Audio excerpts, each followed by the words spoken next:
Assalamualaikum warahmatullahi wabarakatuh. Selamat siang dan salam sejahtera bagi kita semua. Mohon izin, saya Laila, merupakan staf komunikasi dan jejaring di One Health Collaborating Center Universitas Airlangga yang akan memandu jalannya talk show kita pada siang hari ini. Sebelumnya, program ini itu sebetulnya adalah bentuk kerjasama antara ADPRC OHCC dengan OHCC Udayana, yang mana programnya itu berseri dari tahun 2023. Sebelumnya itu kegiatannya bentuknya adalah edukasi di sekolah-sekolah SD. Kami membuat buku cerita bergambar sebesar 500 piece yang kita bagikan ke seluruh sekolah SD yang ada di Provinsi Jawa Timur. Begitu. Dan tahun ini kegiatannya yaitu berupa podcast dan juga talk show begitu.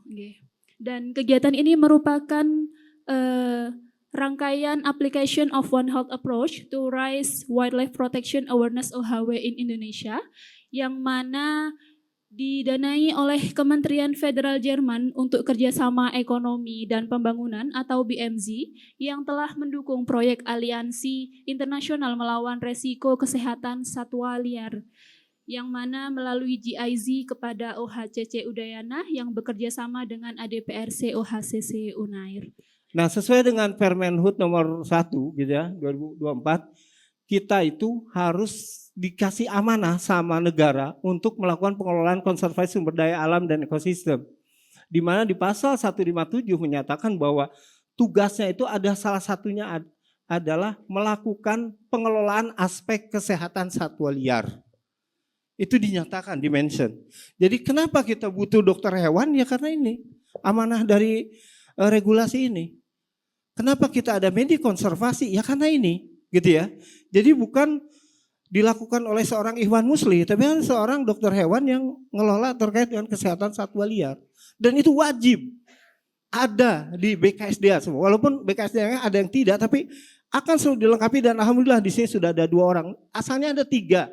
Mungkin yang tadi Prof. Felix nyatakan ada 1 orang, tapi yang kebetulan Pak, beliau itu tenaga honor dan efisiensi juga, kasihan juga kemarin itu gitu ya. Tapi ya beliau sudah dapat kerja, tapi sekarang sudah ada dokter hewan yang barunya, ada penggantinya, jadi alhamdulillah kita tidak kekurangan dokter hewan walaupun mungkin masih minim kayak gitu. Mudah-mudahan teman-teman UNER nanti bisa bergabung dengan kami kalau misalnya ada formasi. Oke, next. Nah, tupoksi kita ya ke bawahnya ya kebawahan dari Kementeri Kehutanan gitu. Jadi kita ngelola terkait dengan masalah peredaran tumbuhan satwa liar termasuk masalah penyelamatannya. Di dalamnya ada terkait dengan aspek kesehatan satwa liar. Tugas dari Balai Besar Konservasi Sumber Daya Alam yang ada di Jawa Timur. Next. Nah, kenapa kita harus melakukan upaya untuk konservasi untuk ini? Upaya meredam kepunahan. Terutama di aspek salah satunya yang kita obrolkan adalah pengelolaan zoonosis itu sendiri. Itu menjadi hal yang penting karena ternyata kepunahan itu yang di satwa liar itu bisa karena penyakit. Penyakit yang di satwa itu atau penyakit yang zoonosis.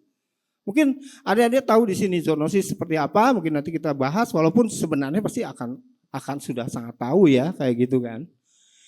Oke, next, ini tidak perlu saya jelaskan banyak karena nanti PPT-nya juga akan dibagikan.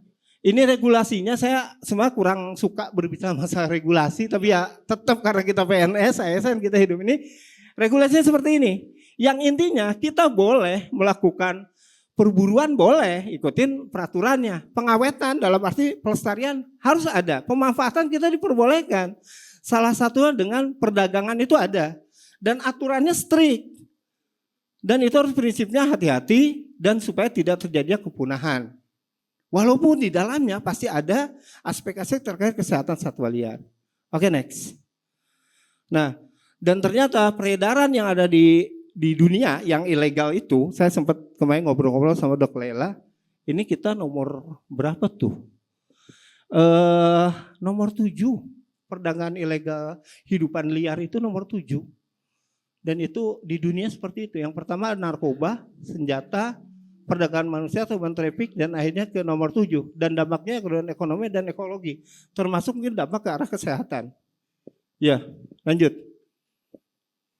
Nah, ini modus operandinya macam-macam ya kalau ini. Karena kita kalau berbicara masalah peredaran, itu pasti satu yang dikirimnya itu tidak tahu masalah kesehatannya itu apa, sehat atau tidak.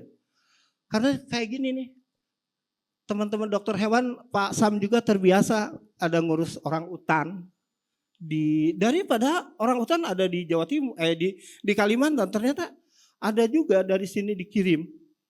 Kemudian burung-burungnya kondisinya kayak gini, dimasukkan ke aqua, dimasukkan ke paralon, disimpan di kandang yang sangat tidak animal welfare kayak gini. Dan ini, kondisi ini sering terjadi dan menjadi lokasi yang paling sentral yang ada di Indonesia itu adalah Jawa Timur. Karena kita mempunyai Tanjung Perak yang itu jadi gerbangnya satwa yang dari timur. Kayak gini. Dan kita tidak tahu nih, hewan ini sehat atau tidak, punya flu burung atau tidak, kita tidak tahu. Dan ini akhirnya menjadi tugas kami. Tugasnya dokter hewan yang ada di kami. Untuk ngurus, untuk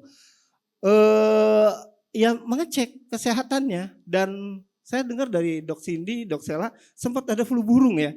Kena ya di sini. Tapi ya disembuhkan, alhamdulillah sembuh. Tapi ada potensi seperti itu. Dan itu berasal dari illegal trade wildlife. Oke, next. Ya, putih ya. Nah, ya kita tahulah. Mungkin nanti dok menjelaskan teman-teman dokter hewan. Tapi intinya di sini banyak sekali lah gitu ya. Yang namanya zoonosis yang muncul dan itu potensi bisa masuk dari Indonesia. Keluar dari satwa liar yang ada di Indonesia. Oke, next. Nah itu urusan Dok Farida lah nanti ya kalau kayak gini. Ya, yang intinya Indonesia adalah salah satu hotspot terkait dengan zoonosis atau emerging infectious disease yang ada di Asia. Karena kita punya satwa liar dan tingkat peredarannya juga tinggi. Oke, next. Nah, itu kan yang namanya zoonosis kan tahu ya, penyakit yang dapat pindah dari satwa liar dari hewan ke manusia atau sebaliknya. Kalau emerging infectious disease adalah penyakit yang dulunya sempat ada, muncul lagi tapi menjadi lebih jos lah, lebih bahaya kayak gitu ya, atau penyakit yang baru. Contohnya mungkin yang paling gampang apa mungkin ya? Saya nggak tahu apa PMK itu infectious disease atau tidak gitu ya, karena lebih ini mungkin nanti bisa dijelaskan sama Dok Farida lah seperti itu. Oke, next. Nah, kenapa ini bisa terjadi ya? Mungkin karena hutan kita rusak sehingga terjadi spillover. Jadi penyakit yang harusnya aman ada di hutan, kebawa karena konflik satwa, kebawa karena ada peredaran, diambilin perburuan liar, akhirnya kena manusia karena mencari host baru, seperti itu. Dan akhirnya karena kita tidak punya antibody ya, kita lebih parah, kayak COVID lah kemarin. Ataupun spillback, yang namanya satwa di Indonesia, satwa itu katanya sakit itu bisa karena pawangnya juga, pawangnya sakit, atau dokter hewannya lagi sakit, itu bisa nular. Contohnya mungkin yang disinyalir spillback itu adalah TBC yang ada di primata. Itu kemungkinan spillback dari kita. Kemungkinan ya mungkin. Karena kita lihat rata-rata di beberapa pusat penyelamatan primata itu ada aja gitu primata yang kena TBC. Walaupun sebenarnya mungkin dia nggak punya. Nah itu apakah dari manusia? Walau alam, tapi kita selalu kajian dan SOP-nya yang sakit, pawang, dokter hewan sakit nggak boleh melihara atau ngurus terkait dengan satwa liar yang dia pelihara. Oke, next. Nah contohnya ini yang spillover mungkin akibat karena perburuan satwa liar, konflik, kebiasaan makan daging satwa liar. Contohnya mungkin di sini juga ternyata masih ada yang jualan kelelawar, Pak. Kelelawar dimakan di Surabaya ada ternyata. Di Kembangan, Pak. Kemarin saya ngobrol orang yang senang makan kelelawar, dia kira, Pak kalau mau nyobain kelelawar di Kembangan, Pak. Saya baru tahu di sini ada, Pak. Wah, lah ya mungkin dari Manado mungkin, Pak. Iya, gitu kan. Tapi itu saya sempat dengar kemarin, Pak. Mohon maaf, teman dari Chinese cerita sama saya, dia makan di Kembangan, Pak. Pasar Kembangan atau apa ya? Lah iya, Pak. Hah? Karembangan atau apa? Saya sempat, Pak, dia cerita. Wah, ada juga, saya terkejut juga. Nah kalau penyakit yang spillback yang mungkin yang terjadi dulu sama Dok Farida kita sibuk ya ngurus terkait dengan harimau nih, harimau kena COVID. Kemudian rabies di gajah, gajahnya mati yang ada di Waikambas dan TB sekarang jadi salah satu penyakit prioritas yang harus diperhatikan oleh 3 kementerian. Kita, KLHK atau Kementerian Kehutanan, sekarang Kementan dan Kemenkes. Ya, next. Takutnya habis nih ini. Kebijakannya kayak gini, jadi intinya kita harus, KLHK harus ikut sesuai dan impresnya presiden lah kayak gitu ya. Dan kita otoritas veteriner dari konservasi. Oke, next. Oke, cepat aja. Ini penerapannya kita udah ngikutin sebenarnya kalau Kementerian Kehutanan dengan menggunakan Undang-Undang Nomor 18 gitu ya, 41 2014 dari Kementan kita ngikutin gitu ya. Jadi kita kenapa harus melakukan ini karena kita ada satwa liar yang harus kita urus terkait dengan animal welfare-nya. Oke, next. Ini kesejahteraannya kita ngikutin ini juga freedom from hunger gitu ya. Nah ini tugasnya dokter hewan nih kayak gini ya. Supaya satwa yang ada di kami itu diurus atau di kebun binatang wajib menerapkan ini juga. Next. Nah pengelolaannya kita lakukan ini. Jadi kita sudah melakukan identifikasi jenis penyakit. Kemudian kita punya informasi sehat satli gitu ya. Di sini semua sudah dioperasikan walaupun mungkin ya itu petugasnya ada yang malas ada yang tidak ya. Termasuk dokter hewan kita kayak gini ya. Dok Sela ikut semua ikutan. Kemudian surveillance kita lakukan ada joint risk assessment di sini. TB kita sama juga yang ada di daerah Tapal Kuda ya. Daerah Dok Farida di Banyuwangi atau apa nih saya lupa lagi. Di sini tuh yang TB itu. Oh di Malang yang bovine. Kalau salah ikut ya Dok Cindy, Dok Sela ya. Ikut juga dan akhirnya ya itu implementasi dari One Health itu kita lakukan. Kita sudah melakukan dan ini salah satu implementasi One Health juga dengan teman-teman dari OHCC. Ya, oke, next. Ini kita pakai One Health gitu ya. Saya sepakat sama Pak Dekan gitu ya. Iya. Jadi kita udah ngikut ini, Prof, gitu ya. Mudah-mudahan kita tetap ada keep and touch lah selama ini. Mudah-mudahan lebih baik lagi. Oke, next. Nah ini sebenarnya kita udah punya sehat satli yang dihubungkan dengan OIE, gitu ya. Datanya udah masuk ke sana. Kita punya CIZE, kalau salah. Ini sama Isiknas yang pertanian dan kesehatan ini udah gabung. Ada yang namanya CIZE, di mana ketika ada penyakit yang zoonosis dan itu berpotensi sebagai pandemi itu langsung menyala sebenarnya dan itu menyala itu sampai ke tingkat menteri. Sebenarnya udah seperti itu. Udah bagus sebenarnya kalau nggak salah ya Dok Farida ya. Jadi percontohan Indonesia itu terkait One Health-nya. Oke, next. OHZDP, nah ini teman-teman harus tahu juga ada 6 prioritas penyakit yang udah ditentukan. Di sini ada fotonya, ada 6 yang wajib kita perhatikan. Virus influenza, zoonosis yang akibat virus corona, termasuk COVID sama MERS, rabies, antraks, tuberkulosis, dan lepto. Ini 6 penyakit yang ngeblas langsung ke sehat satli, ke Isiknas, dan 1 SKDR. Kalau nggak salah seperti itu ya. Oke, next. Nah, bagaimana yang ada di Jawa Timur? Saya terang lebih skup Jawa Timur. Keberadaan satwa liar kita ada di sini. Kita punya Suaka Marga Satwa, kita cuma cagar alam dan kita punya taman nasional. Taman buru kita nggak punya, preservasi kita punya. Di dalamnya ada satwa liar yang hidup di hutan. Tapi ada yang di luar hutan adalah di kandang transit yang direkturnya Pak Sam itu Pak Sam ini. Kemudian lembaga konservasi kebun binatang itu ada di pengawasan kami. KBS Jawa Timur, TSI, Umbul, Maharani itu semuanya ada di pengawasan kita. Termasuk masalah kesehatan itu mereka wajib lapor. Kemudian ada penangkaran, ada pedagang satwa liar dan lainnya. Termasuk mungkin lembaga pendidikan karena ada beberapa lembaga pendidikan universitas ini punya rusa juga kalau nggak salah. Saya nggak tahu apa UNER punya tapi maka kayak Pak ya. Ada universitas lain punya rusa juga terlihat di dalam universitasnya. Oke, next. Yuk. Nah, ini kawasan kami, Pak. Kawasan konservasi. Banyak gitu ya di ini dan di dalamnya ada satwa-satwa endemik. Mulai dari daerah Madiun yang ada di bawah sampai ke Madura. ada kita. Sampai ke Kangean, kita punya kawasan cagar alam di sana.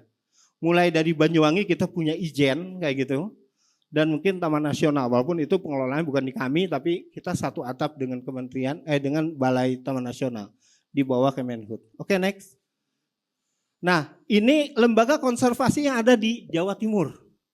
Ini sebaran di kami seperti ini. Ada kalau nggak salah ada 9 kalau yang satwa liarnya itu. Tapi yang ngumpulnya di sini itu Surabaya, Pasuruan, Probolinggo, dan Malang. Yang lainnya ya di Mirah Fantasi udah mengap-mengap ini, kayaknya udah bangkrut kayak gitu. Umbul ada di Madiun, sekarang lagi tahap pengawasan karena ada sedikit masalah. Tapi yang di tengah itu semuanya satwa liar itu ada banyak di LK kita. Dan ini kita yang ngelola. Dan ini potensi kalau misalnya ada penyakit zoonosis bisa muncul kalau kita tidak mengelola dengan baik. Surabaya Zoo ada Taman Safari kayak gitu ya. Oke, next.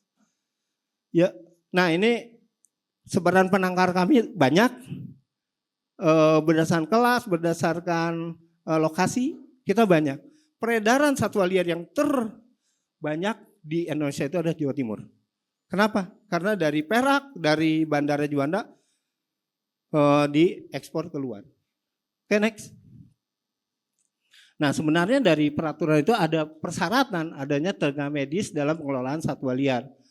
Di PP nomor 7 wajib kebun binatang itu ada tenaga ahli dalam bidang medis. Jadi wajib sebenarnya. Di samping kami juga wajib, kebun binatang juga wajib sebenarnya. Penangkaran tidak diwajibkan tapi harus ada dokter hewan yang selalu melakukan pemeriksaan secara rutin. Oke, next. Nah, ini organisasinya di sini ada Pak Sam yang jadi koordinator. Jadi manajernya tuh ada Pak Sam, ada teknisnya ada siapa itu namanya?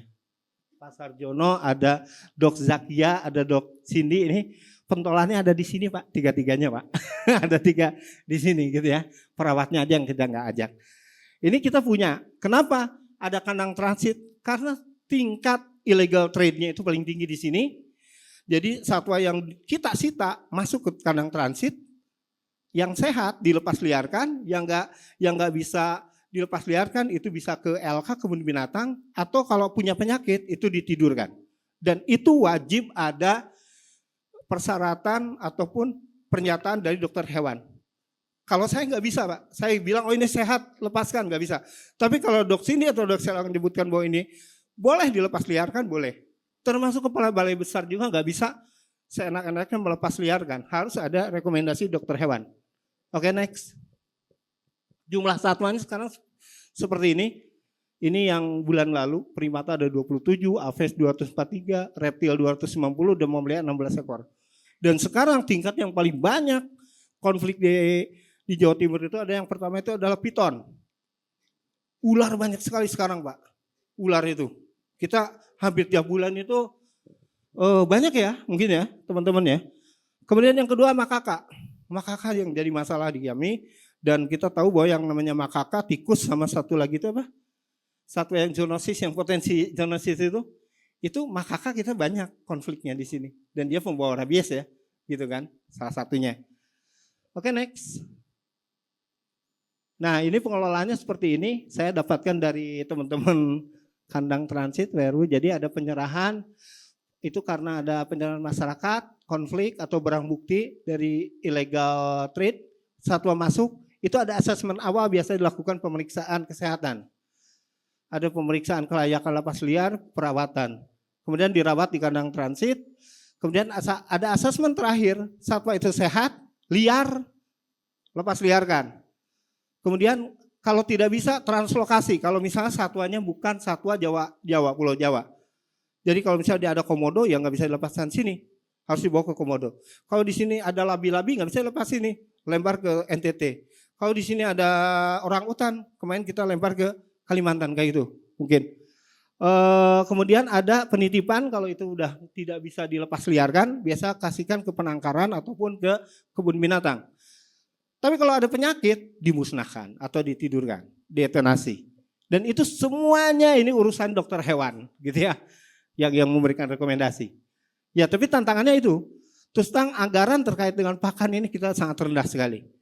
Agak sulit, apalagi dengan kondisi sekarang efisiensi, terus kita kelabakan Prof ini. Satuan nambah terus, tapi anggaran dipotong di efisiensinya. Kemudian keahlian SDM. Nah, ini yang jadi mungkin salah satu masalah di Indonesia bahwa masih sedikit dokter hewan kita yang ke arah konservasi ataupun ke satwa liar. Teman-teman dokter hewan banyakannya ke arah poultry ya, ke arah gitu ya, ke sapi, kambing, ayam, kayak gitulah, babi mungkin kayak gitu ya. Tapi kalau ke arah medik konservasi kurang. Ini cuman nggak tahu dok Sela sama dok sini tersesat juga nih masuk ke KLHK gitu ya. Jadi terpaksa ngurusin satwa liar. Manajemen kita masih belum terintegrasi dan regulasi mungkin kita masih agak-agak lemah ya. Walaupun segini udah alhamdulillah. Oke, next.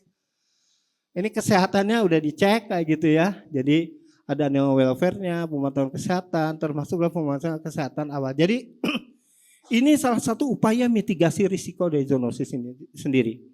Oke, next. Ini penyakitnya saya tanya ke teman-teman dari dokter hewan. Alhamdulillah masih belum ada yang bermasalah. Sempat ada TB dari OA Kalimantan ini udah sehat. Kalau mambruk AI mati ya? Enggak. Sehat juga ya? Sehat juga ya, sembuh juga ya. Jadi baru 2 yang ada kasus zoonosis. Yang lainnya masih relatif aman kayak gitu. Mudah-mudahan tetap aman ya. Kemudian next.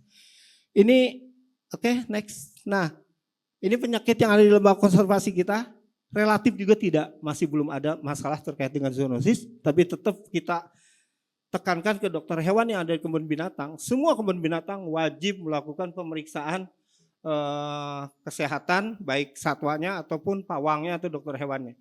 Jadi harus ada SOP-nya. Dan itu wajib. Kalau tidak si lembaga konservasi kebun binatang kena ban lah dari kita atau penalti lah kayak gitu sampai dicabut kalau misalnya ada masalah. Oke, next. Kalau nggak salah Ragunan itu pernah Prof dulu itu sama Pak Dirjen. Sempat mau dibekukan itu kayaknya tapi ya karena pendekatannya mungkin kan dulu zamannya Anies Baswedan zaman itu tuh. Tapi ya akhirnya diperingatkan secara keras gitu. Nah, ini cuma foto-foto aja, ini keterlibatan dokter hewan dalam penanganan kesehatan satwa liar termasuk penyelamatannya. Nah, ini saya nggak tahu nih, dok sini lagi ngapain nih? Satwa apa dok? Kuskus ya, jadi lagi diperiksa. Jadi penerimaan itu diterima oleh teman-teman dari WRU, Wildlife Rescue Unit. Kemudian diperiksa kesehatannya oleh para dokter. Kalau sehat, liar, dilepaskan dan biasa di kawasan konservasi atau hutan. Jadi tidak asal-asalan kita melepaskan. Next. Nah, kalau ini saya ambil dari teman-teman dokter hewan yang di Indonesia. Harimau Sumatera yang kena jerat seperti itu. Dokter hewannya turun ke lapangan, ngurusin sampai ngangkut juga. Itu dokter hewan yang ada di Kementerian Kehutanan itu heroik sebenarnya mereka itu. Mau digajinya nggak seberapa gitu, mau aja ke hutan Pak Prof gitu meriksain terkait dengan ini harimau. Oke, next. Ini gajah. Semua kita udah ngembangkan yang namanya medik forensik ya, wildlife forensik itu udah dilakukan. Ini gajah mati kayak gitu itu urusan dokter hewan juga. Banyak teman-teman saya di Sumatera kasus ini hampir tiap hari gajah banyak yang mati ya kayak gitu ya. Hampir tiap hari kalau di Aceh itu kasus ini ada kayak gitu. Oke, next. Ini orang utan. Jadi orang utan banyak konflik juga terjadi di ini sampai dilepas liarkan juga oleh dokter hewan nih yang megang itu dok siapa saya lupa lagi yang baju biru itu. Jadi ini aksi-aksi heroik dari teman-teman dokter hewan yang ada di Indonesia sebenarnya. Kalau saya bilang bahwa asik sekali gitu ya teman-teman itu walaupun mungkin dalam kondisi keterbatasan tapi mereka semangat dokter hewan kita itu dan beberapa sudah dapat penghargaan juga. Bahkan ada yang dipanggil ke Kick Andy masalah. Dok siapa saya lupa lagi yang ada di Lampung. Oke, next. Mungkin yang dapat saya sampaikan yang intinya Indonesia wilayah panas hotspot dari penyakit emerging infectious disease termasuk zoonosis. Jadi ya mudah-mudahan ini menjadi suatu hal yang menjadi perhatian kita semuanya Dan mudah-mudahan dengan semangat One Health kita bisa sama-sama saling bahu-membahu, saling share data, saling share pengalaman, dan saling share mungkin termasuk finansial. Terima kasih saya ucapkan. Wassalamualaikum warahmatullahi wabarakatuh. Tadi Pak Iwan sudah menyampaikan bahwa Indonesia itu sebagai the second mega biodiversity. Nah, kenapa ya menjadi penting? So what gitu loh ya. Ini ada kaitannya. Pada saat satu negara menjadi satu mega biodiversity, berarti banyak hal di dalamnya. Nah, dan Indonesia karena second mega biodiversity itu menjadikan Indonesia sebagai hotspot. Ya. Kenapa menjadi hotspot? Karena banyak tadi multi species, multi things, mega biodiversity. Biodiversitas itu sangat besar. Nah, dan Indonesia sendiri sebagai negara tropikal, kita kan dilewatin oleh garis ekuator kan ya. Secara iklim, kita itu meskipun kita punya 2 season, tapi kita sangat terimpact sekali oleh iklimnya itu sendiri. Kalau sekalinya musim panas, panas sekali. Kalau sekalinya musim penghujan, hujan sekali.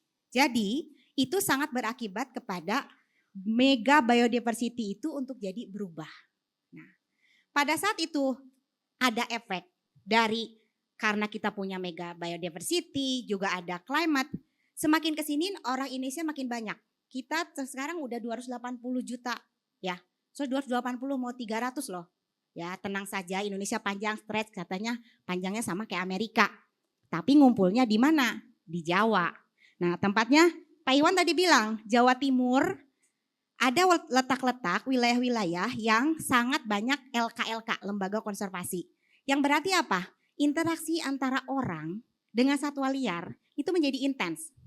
Belum lagi sekarang gara-gara media sosial orang cenderung jadi social climber. Kalau makan satwa liar katanya keren, but that's totally wrong. Itu bukan sesuatu yang benar. Nah, sehingga akhirnya menjadikan potensi Indonesia sebagai hotspot. Kemungkinan muncul ada satu penyakit akibat tadi. Bukan disalahkan mega biodiversitasnya, bukan. They live happily ever after lah kalau kita nggak ganggu, kalau kita nggak meningkatkan kontaknya. Nah, dengan banyaknya tadi tempat-tempat salah satunya Jawa Timur ya Pak Iwan. Jadi kan kita akan lebih banyak berinteraksi nih ya antara satwa liar, orang dan juga lingkungan. Dan kita ini adalah salah satu yang paling penting perlu dipahami oleh kita semua. Mulai dari diri sendiri. Pada saat kita mengganggu satwa liar yang seharusnya hidup bahagia di tempatnya tanpa kita tidak ganggu, itu akan menjadi berubah. Dia akan mencoba beradaptasi dengan kontak kita yang semakin intens, dengan cuaca yang berubah, dengan situasi kondisi. Kalau seperti itu, otomatis itu akan berpengaruh positif, juga berpengaruh negatif. Kita tahu sendiri ya, ada beberapa jenis satwa liar yang sangat berkontribusi terhadap rantai makanan, ya kan? Ekosistem, basic learning ya, Prof. Mungkin di semester 1 ya kalau di kedokteran hewan. Saya mungkin di FKM juga sama. Ada namanya food chains, ekosistem piramida kan. Nah, satwa liar ini juga sangat berpengaruh beberapa. Kalau kita mengganggu, otomatis si food chains, ekosistemnya juga akan terganggu. Nah, akhirnya itu yang mengakibatkan sisi negatifnya. Sisi positifnya, pada saat kita membiarkan dia bahagia, itu akan berkontribusi kepada kebahagiaan kita. Membuat kehidupan kita jadi lebih sehat. Nah, bagaimana caranya? Itu sebenarnya adik-adik itu bisa dilihat salah satunya kelelawar ya. Kalong kan tadi ada yang makan kalong ya? Iya, ya. Sekarang mungkin saya nggak tahu di Jawa Timur banyak durian nggak, Prof? Iya. Nah, saya sama juga ya. 10 tahun lalu durian itu jumlahnya hampir 2 kali dalam setahun itu akan ada fase kita panen durian banyak sekali. Tapi 10 tahun setelah itu sekarang kita sangat sulit sekali menemukan durian-durian yang endemis, durian asli kita. Kenapa? Karena proses polinisasi yang dibantu oleh kelelawarnya itu jadi kurang. Karena kelelawarnya udah ditangkep ya. rugi kan sebagai fans durian, saya tidak bisa menemukan durian-durian enak itu. Ya kan, mengganggu dong, ya kan. Itu salah satu hal kecil. Banyak hal lain lagi yang akibat dari karena si kehidupan dari si wildlife-nya itu diganggu, banyak hal lebih negatif. Salah satunya, kalau adik-adik silakan browsing kasus Nipah virus outbreak di Malaysia. Ya, saking gencarnya membuka lahan, jadi lahan tebu, babinya, peternakan babinya diintensifikasi. Akhirnya sesuatu yang harusnya bahagia di pohon-pohon nipah itu terganggu, muncullah penyakit nipah. Itu salah satu contoh nyata dan itu terjadi di negara yang dekat dengan kita. Nah, itu yang namanya resiko, namanya spillover patogen atau penyakit dari mungkin satwa liar yang di satwa liar itu hidupnya bahagia. Basically, hampir semua satwa liar memiliki sesuatu di dalam tubuhnya. Sesuatu penyakit atau misalkan patogen lah. Tapi bagi dia, patogennya itu dia baik-baik saja untuk dirinya sendiri. Tapi pada saat dia terganggu, terjadilah namanya spillover. Contohnya misalkan kasus yang nipah di Malaysia.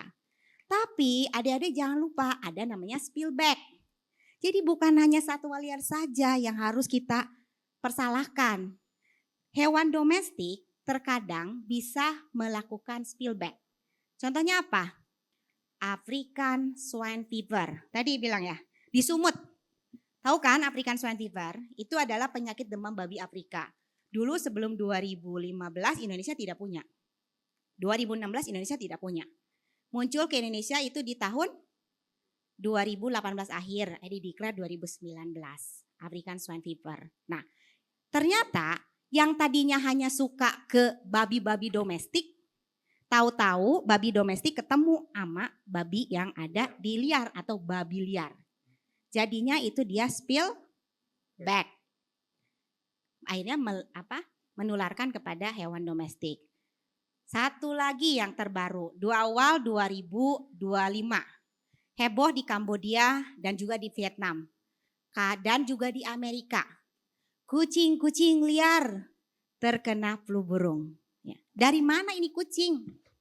Dari burung liarkah dapat flu burungnya atau dari dia mengkonsumsi dari satu misalkan pakannya yang terkontaminasi. Dan itu ternyata beberapa hasil analisa terutama menggunakan sequencing atau molekular yang lebih advance, ternyata itu adalah hasil spillback dari virus-virus avian influenza yang ada beredar di populasi manusia terutama yang di Kambodia dan Vietnam, akhirnya ke kucing-kucing nih.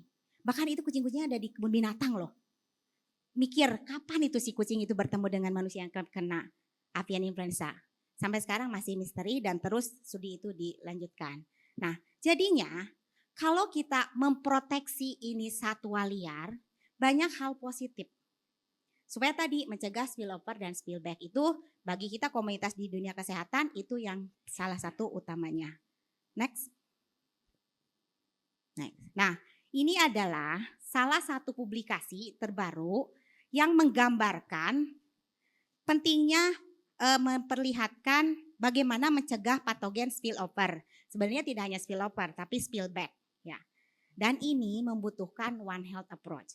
Nah, kenapa One Health approach? Nah, Pak Iwan udah sampaikan ya tadi tentang One Health. Nah, karena ada fase namanya ada fase pre-emergence yang kita tidak pernah tahu kapan itu muncul penyakit yang aneh itu. Kayak COVID. Siapa yang bisa menyangka kita ada pandemi COVID?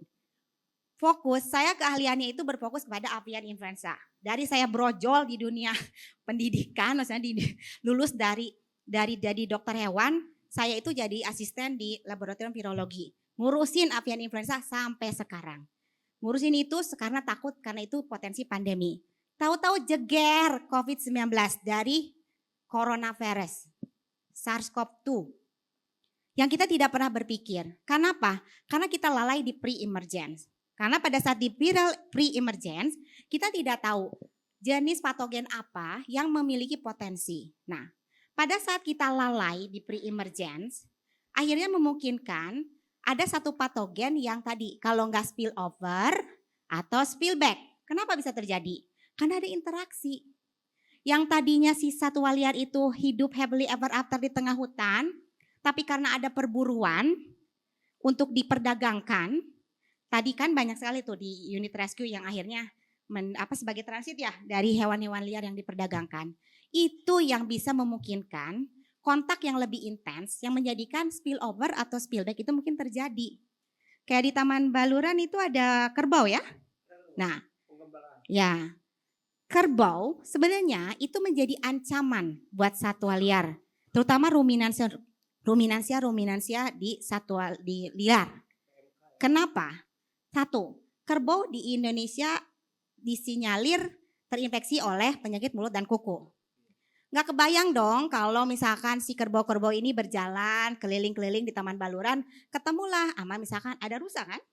Oh, banteng. Tahu-tahu banteng kena PMK. Iyalah kerbau bisa misalkan ada program vaksinasi misal ya. Kalau banteng ada nggak programnya? Nggak ada saudara-saudara karena tidak boleh. Karena tadi peraturannya sangat jelas. Memasuk ke dalam kawasan konservasi tidak semudah itu. Yang berarti pada saat melakukan kontrol program tidak juga semudah itu. Jadi harusnya kita mengurangi bagaimana akses yang tadi untuk memungkinkan adanya spill back. Ya, jadi bukan hanya spillover tapi spillback. Nah, sehingga kalau kita lengah, yang akibatnya kita tidak bisa mendeteksi, tentunya kita akan susah bagaimana mencegah terjadinya pandemi atau epidemi. Nah, tapi kalau kita secepatnya mencegah, mendeteksi itu cepat, Propedik nih ahlinya. Saya dari zaman saya muda, Propedik itu udah ke macam suhu lah, ya. Beliau konsisten. Sebagai seorang dosen yang memiliki keahlian spesifik, sangat konsisten dengan riset-risetnya. Dan itu sangat bermanfaat. Karena untuk apa? Karena kita untuk meningkatkan early detection supaya emergence, kemunculan dari satu penyakit yang aneh-aneh itu bisa ditekan dari apapun spesiesnya, baik domestik maupun yang liar. Nah, itulah makanya peran universitas tadi seperti Prof. Helmi sampaikan. Universitas, mahasiswa itu apa? Intelektual dan satu lagi? Nah, emotional mature. Ya, intelektualnya dapat nih dari para dosen-dosen. Tapi emotional mature, bagaimana adik-adik nggak kudet? Ya, terus terupdate dengan perkembangan ilmu yang terbaru. Kenapa? Karena kita semua harus berkontribusi untuk mencegah ini, mencegah pandemik. Next. Nah, sehingga ini nih harus ada namanya One Health approach. Nah, ini sekarang bukan hanya One Health lagi. Semenjak 2021 di tatanan global kami mengumpulkan, jadi FAO bekerja sama dengan World Health Organization dengan WHO dan juga dengan WAH, World Organization for Animal Health yang dulunya namanya OIE, Office International Epizootis, dan juga dengan UNEP yang fokusnya ke forestry. Bekerja sama nih, bareng-bareng mengumpulkan para ahli untuk mendefinisikan One Health. Karena One Health di kurun waktu 2005 hingga 2020 itu agak sedikit berbeda. Fokusnya adalah tentang zoonosis di kedua belah pihak antara hewan domestik dengan manusia. Tidak pernah terconsider, dipertimbangkan bagaimana ada masalah di lingkungan dan juga di satwa liar. Akhirnya mengupdate kembali. Ya, mengupdate menjadi satu definisi yang lebih firm. Kenapa? Karena dalam melihat bagaimana mencegah penyakit itu menjadi pandemi atau epidemi, kita butuh multi-sektor collaboration, multi-level, bukan hanya dokter hewan. Di sini ada nggak forester, biologist, ada nih kan, cuma Ikhwan, environmentalist, ya, industrialis. Di One Health ini kita butuh semua multidisciplinary. Jadi jangan pikir ini hanya pekerjaan dokter hewan atau hanya dokter manusia atau hanya misalkan biologis atau hanya misalkan forester. Bukan. Terkadang untuk menerapkan pendekatan One Health kita butuh ekonomis. Ekonomis yang mengerti tentang masalah kesehatan kita. Sehingga apa? Dia bisa misalkan menjual masalah kita untuk bisa diperhatikan. Karena tercenderung kita ini yang bekerja, yang berkutat di sektor kesehatan, mau kesehatan satwa liar, kesehatan hewan, kesehatan manusia, kita tuh tidak bagus menjual diri dalam posisi yang positif ya. Maksudnya kita tidak bagus, tidak cukup pantas untuk menunjukkan bahwa we have problem, tidak pernah.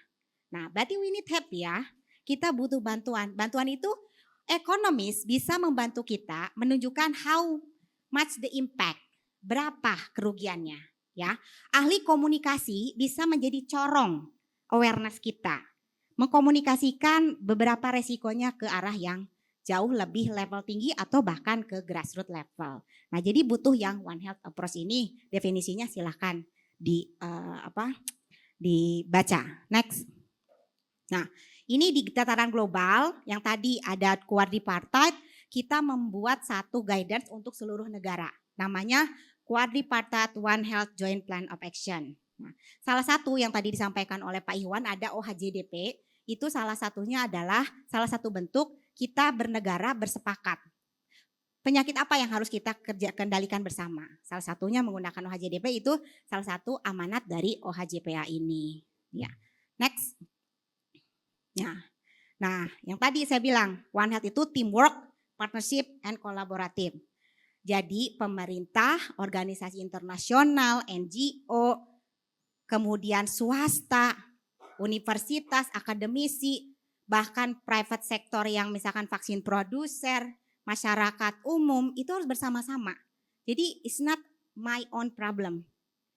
It's not somebody else problem, but it's our problem. Jadi harus bersama-sama, collective effort untuk memastikan One Health ini terjadi. Next. Ya. Ini ada beberapa hal yang kami ambil bahwa dengan menerapkan One Health ini banyak sisi positifnya. Satu, memastikan kita memiliki satu ketahanan kesehatan. Yang tadi kesehatannya dikontribusi oleh kesehatan hewan, kesehatan satwa liar, kesehatan manusia. Jadi akhirnya kesehatan populasi jadi jauh lebih bagus. Kemudian kita juga lebih fokus. Mana sih yang mau kita tanganin bersama ini? Penyakit itu banyak. Kalau berdasarkan listnya WOA, sekarang sudah nggak punya lagi list notified list A atau list B di WOA itu. Sekarang adanya penyakit semua, notifiable disease-nya itu semua. Tinggal tergantung negaranya mau yang dilaporkan yang mana. Nah, karena apa? Tidak ada satu penyakit atau patogen pun yang dianggap lebih penting di antara yang lainnya. Karena dengan adanya definisi EID, Emerging Infectious Disease, zoonosis ini kita tidak pernah tahu penyakit apa yang nanti muncul sebagai epidemi atau pandemi di berikutnya. Next. Nah, ini adalah salah satu contoh bagaimana kami bekerja sama, salah satunya misalkan dengan UNER, dengan Pak Iwan. Sama Pak Iwan itu dari 2000 berapa Pak? 2014 ya? Oh 16. Kalau sama Pak Iwan 2016. Banyak hal yang kami lakukan. Salah satunya melakukan surveillance untuk melihat adanya penyakit zoonosis atau IAD apa enggak nih. Itu kita ke Rusa ya Pak ya? Nah, ya. Kemudian kita ada joint surveillance dengan beberapa kementerian. Next. Nah, sebenarnya yang tadi disampaikan oleh Pak Iwan, di Kementerian Kehutanan itu punya namanya Sehat Satli. FAO menginisiasi untuk bagaimana membuat satu information system untuk di wildlife ini, Sehat Satli ini kita mulai dari 2016 ya Pak, Sehat Satli. Ya. Yang sebelumnya kita memastikan bahwa sistem informasi zoonosis yang ada sekarang di Kemenko PMK bisa dimasukin informasinya dari Sehat Satli plus Isignas. Mungkin yang satu lagi kurang yang e-words ya, SKDR. Ya, di sini belum masuk ya. Ya karena kami yang dukungnya ini. Masih di sektor hewannya. Kemudian ada satu platform influenza virus monitoring yang UNER menjadi anggotanya. Jadi influenza virus monitoring ini sangat penting. Karena kita bisa memonitor bagaimana virus yang beredar. Baik yang di hewan domestik maupun di satwa liar maupun yang ada di lingkungan. Itu bersama-sama sebagai bagian dari One Health approach ini. Next. Ya. Kemudian ini tadi seperti Pak Iwan sampaikan, kita melakukan JRA. Kenapa butuh JRA? JRA ini adalah tools dari quadripartite untuk menilai risiko. Menilai risiko penyakit zoonosis. Kenapa harus ada tool sendiri? Karena setiap sektor untuk hewan itu namanya punya risk import, risk analysis for import and trade. Itu dikeluarkan oleh WA. Dia mengikuti prinsip dari Zapedasen. Silakan di browsing ya. Pak anak-anak Fakultas Kedokteran Hewan harus tahu itu. WA Framework for Risk Analysis. Nah, sedangkan untuk Kesmas, untuk ke manusia itu ada namanya Rapid Risk Assessment, Risk Analysis, After Action Review, beberapa hal terkait dengan risk assessment untuk kesehatan manusia. Sedangkan untuk kesehatan satwa liar itu hampir tidak ada framework itu. Nah, ada satu penyakit yang berkaitan dengan 3 sektor tersebut sehingga harus ada konsensus. Pendekatan apa yang paling pas mengakomodir ke beberapa sektor ini menjadi bersama gitu. Makanya pakai JRA. Salah satunya kita berhasil JRA untuk zoonotic TB. Nah, di sini saya tadi lihat Pak, ada yang tadi udah sembuh katanya TB ya. Ya. Nah, satu lagi yang AI ya. Ya. Ya. Ya. Kalau saya sarankan ya, mungkin kalau bisa masih ada sampelnya dikirim ke tempatnya Profedik untuk melihat satu. Yang jadi concern kami, apakah TB-nya, apakah hanya TB Mycobacterium tuberculosis atau Mycobacterium complex sebagai penyebab dari zoonotic tuberculosis. Karena Mycobacterium complex itu ada 3. Ada Ovis, Capreae, dan juga Suis yang berputar juga di populasi manusia. Yang sekarang, ini Prof. Helmi pasti suka nih. Ada kaitannya dengan resistance antimicrobials. Ya. Kenapa? Karena failure dari TB treatment di manusia hampir kebanyakan karena antibiotiknya itu resisten ya Prof ya.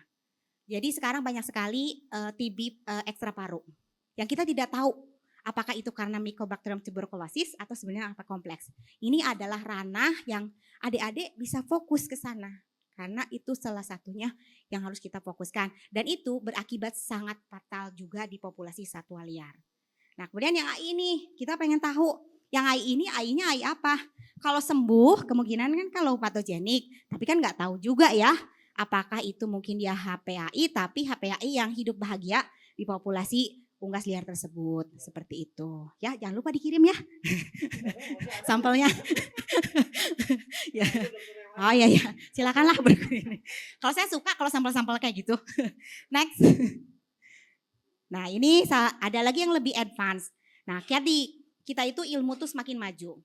Kalau untuk diagnostik, kalau dulu pakai HIHI, serologi, virologi hanya virus isolasi. Sekarang lebih advance. Saya pakai sequencing, molecular analysis. Analysis juga pakai TMRCA.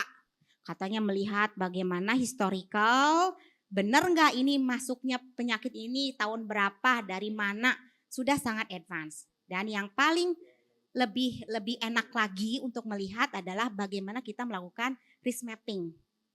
Jadi spatial analysis memasukkan beberapa faktor risiko sehingga bisa melihat benar nggak sih kita tuh hotspotnya itu di mana kalau penyakitnya. Terus mau ngapain? Nah itu bisa nanti dilihat dari spatial analysis sama risk mapping ini. Ya, next. Nah ini kalau di FAO sendiri, terutama FAO Indonesia melalui ECTAD, kami bermitra dengan Kementerian Kehutanan, kalau dulu KLHK ya. Ya, Kementerian Kehutanan, kemudian Kementerian Pertanian, kemudian dengan Kemenko PMK dan sekarang Kemenko PM juga bagaimana berfokus untuk supporting wildlife zoonosis risk management ini. Karena itu sesuatu yang tidak bisa hanya dikendalikan oleh Kehutanan saja. Banyak hal yang harus kami lakukan di sini. Ini adalah beberapa program yang sudah kami lakukan dan akan mungkin ke depannya terus. Kira-kira tantangan apa saja yang selama ini dialami oleh FAO terkait mungkin kesulitan apa yang ada di lapangan yang untuk apalagi tadi banyak aplikasi-aplikasi yang sudah digunakan ya untuk kita mengintegrasikan penyakit zoonosis itu kira-kira apa saja Bu? Tantangan terbesar. Kami FAO itu terutama ECTA di Indonesia itu dari 2006. Ya, sampai sekarang berfokus bagaimana membantu pemerintah Indonesia. Tantangan terberatnya adalah kebijakan yang selalu berubah. Sehingga akhirnya memungkinkan orang untuk akhirnya tidak terus fokus di satu area yang sama. Perpindahan pejabat, kemudian fokus interest yang jadi berubah, itu merupakan tantangannya. Karena apa? mengimplementasikan One Health itu salah satunya adalah butuh konsistensi dan continuity. Kalau tidak konsisten, tidak continuous, itu akan susah memastikan kita akan dibelada dalam jalur yang sama. Saya kasih contoh tentang avian influenza, ya. Mungkin hanya satu-satunya organisasi internasional ya sampai sekarang yang masih sangat konsisten dan continuous untuk berfokus kepada avian influenza highly pathogenic maupun yang low pathogenic, bagaimana memonitor tidak hanya di populasi unggas tapi di hewan mamalia lain plus juga di manusia. Itu kami. Nah, dan itu kami punya platform. Makanya UNER itu anggotanya, ya. Kenapa? Karena kalau kita tidak terus-menerus, mungkin dianggap orang gila ya Bu ya. Orang lain udah lupa sama AI, kita oh ini AI masih ada, ya.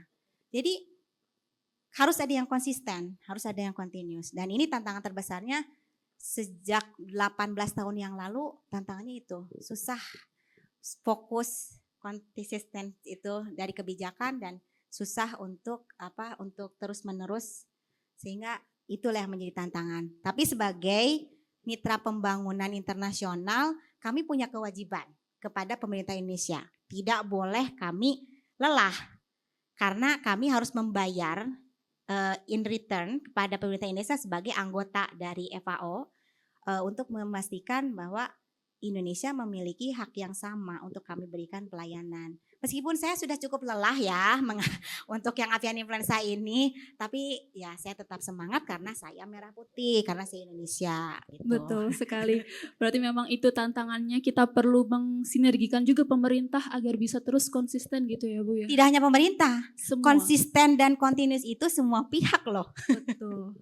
Utamanya tadi dari pemegang kebijakan itu sendiri. Baik, terima kasih Bu Farida. Kita akan melanjutkan ke sesi berikutnya, yakni pemaparan materi ketiga dari narasumber kita, Profesor Dr. Fedik Abdul Ranta. Mohon izin bacakan CV beliau. Baik, monggo Prof. Fedik bisa langsung, karena semua sudah kenal ya. Monggo Prof.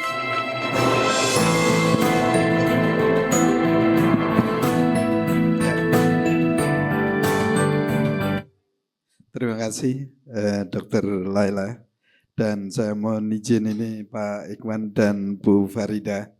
Kalau saya mendengar suaranya Bu Farida ini memang sejak dulu ya seperti itu. Ya, kemana orang cantik kemarin Mbak Yola, saya bilang gitu waktu itu. Oh, ya itu dikit-dikit pasti Bu Farida itu sering dulu ya. Nah di UNER ini di lab Viro itu jelek, tapi pertama kali yang mengisolasi virus AI dulu. Dan akhirnya dipublikasi Pak Nidom dengan Dirjen yang rame itu ya pada saat itu. Yaitu Pak Adi Priyo, namanya sekarang sudah pensiun beliaunya. Jadi awalnya memang di lab jelek itu, tapi lumayan juga kontribusinya terhadap ilmu pengetahuan ya, mengisolasi itu. Dan saya kemudian waktu itu berubah lama-lama ke stem cell, saya hijrah ke stem cell. Ya. Hijrah ke stem cell cukup lama karena Pak Rektor yang meminta untuk mengembangkan itu. Waktu itu SBY mau ke UNER, jadi kita switch ke stem cell. Akhirnya jadi pusat industri stem cell, teaching industry. Lalu kemudian saya balik ke COVID karena memang terpaksa COVID. Dan itulah sampai sekarang kita masih di COVID juga, dan alhamdulillah kita menghasilkan satu vaksin yang namanya Inavac. Ya itulah kira-kira. Kalau Bu Farida sama Dr. Iwan juga bicara masalah zoonosis, memang saya rasakan betul ya zoonosis itu. Ketika saya mencari makaka dari 25 atau 60, bukan 25 kalau tidak salah dari BKSDK itu, yang kena TB itu 12. Ya. Kemudian saya disupport untuk mencari makaka yang lain untuk penelitian preklinikal itu disupport dari kebun binatang. Semuanya positif hepatitis. Plus TB, jadi gabungan sudah itu di situ. Wah, ngeri sekali. Ngeri sekali penyakitnya. Makanya ada tim kita yang kena karena ngecek ambil darahnya kan, makakanya ditidurkan, menghadapnya kan ke hidung kita. Kita enggak tahu bahwa ternyata makaka di daerah-daerah yang asal dari Lumajang, Jember, kita disupport dari sana.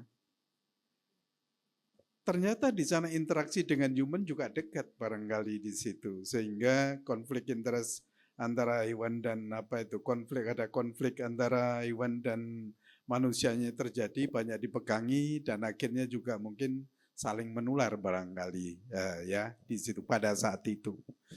Oleh karena itu sangat lama kita mencari hewan untuk jadi subjek penelitian COVID itu, termasuk dari IPB. IPB kita pesan 25, dapatnya hanya 6 saja dari sana. Karena banyak yang TB dari pulau itu. Nah, maunya kerjasama kita IPB sebagai pusat riset, ya, riset makakanya, kami di laboratoriumnya, lalu industri di biotisnya dan Kemenkesnya jadi satu. Jadi triple helix program dulunya itu, vaksin itu, ya. Triple helix program. Kita enggak ada itu enggak bisa jalan begitu. Nah, oleh karena itu menarik, ternyata memang kalau saya melihat dari situ pentingnya sebenarnya kita harus menyiapkan pengembangan vaksin-vaksin ke depan itu. Nah, kayak apa sih sebenarnya vaksin itu? Mudah tapi sulit begitu ya kelihatannya. Coba next ya. Nah, terus saja kita dasarnya sebenarnya seperti ini. Zoonosis prioritas di Indonesia itu memang banyak, ya. Jadi banyak sebenarnya masih kurang barangkali ini, ya. Jadi ada brucellosis, rabies, antraks, influenza, ya. Banyak sekali di sini penyakit-penyakit yang zoonosis itu, ya, di Indonesia. Tetapi kalau kita melihat dari prepare untuk menyiapkan vaksin itu tidak. Malah seperti di mana Vietnam itu malah berkurang itu. Sekarang barangkali ditekankan untuk produksi vaksin avian saja. Kalau large animal saya kira dikurangi di situ. Ya. Nah ini aturan yang baru. Saya tidak tahu apakah Bu Farida mungkin tahu, barangkali suka beli aja deh, enggak apa-apa. Jadi enggak menggampangkan sendiri begitu ya. Itu sebenarnya tantangan kita yang utama sebenarnya. Nah, vaksin itu apa sebenarnya? Coba lanjut ya, lanjut saja. Nah, ini di sini. Jadi di sini sangat penting One Health di abad 21 di sini memang karena katastrofe dari lingkungan itu. Tahu COVID itu karena katastrofe di Cina. Di Cina, di daerah mana itu, kepingin memang maju, menyaingi provinsi lain.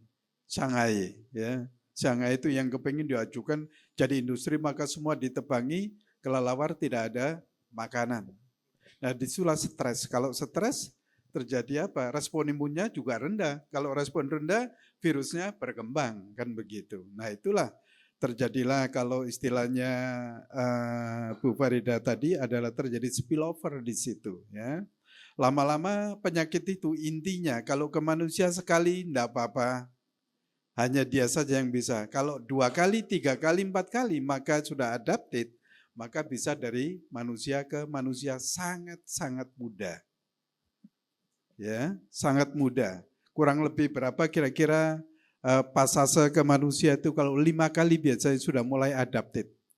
Kalau sudah adapted maka bisa ditularkan dari manusia ke manusia. Sebenarnya awalnya ya tidak. Makanya kenapa ada program social distancing. Kalau kalian memberi kesempatan virus itu menular dari manusia ke manusia, maka itulah nanti menjadi pandemi asal-usulnya.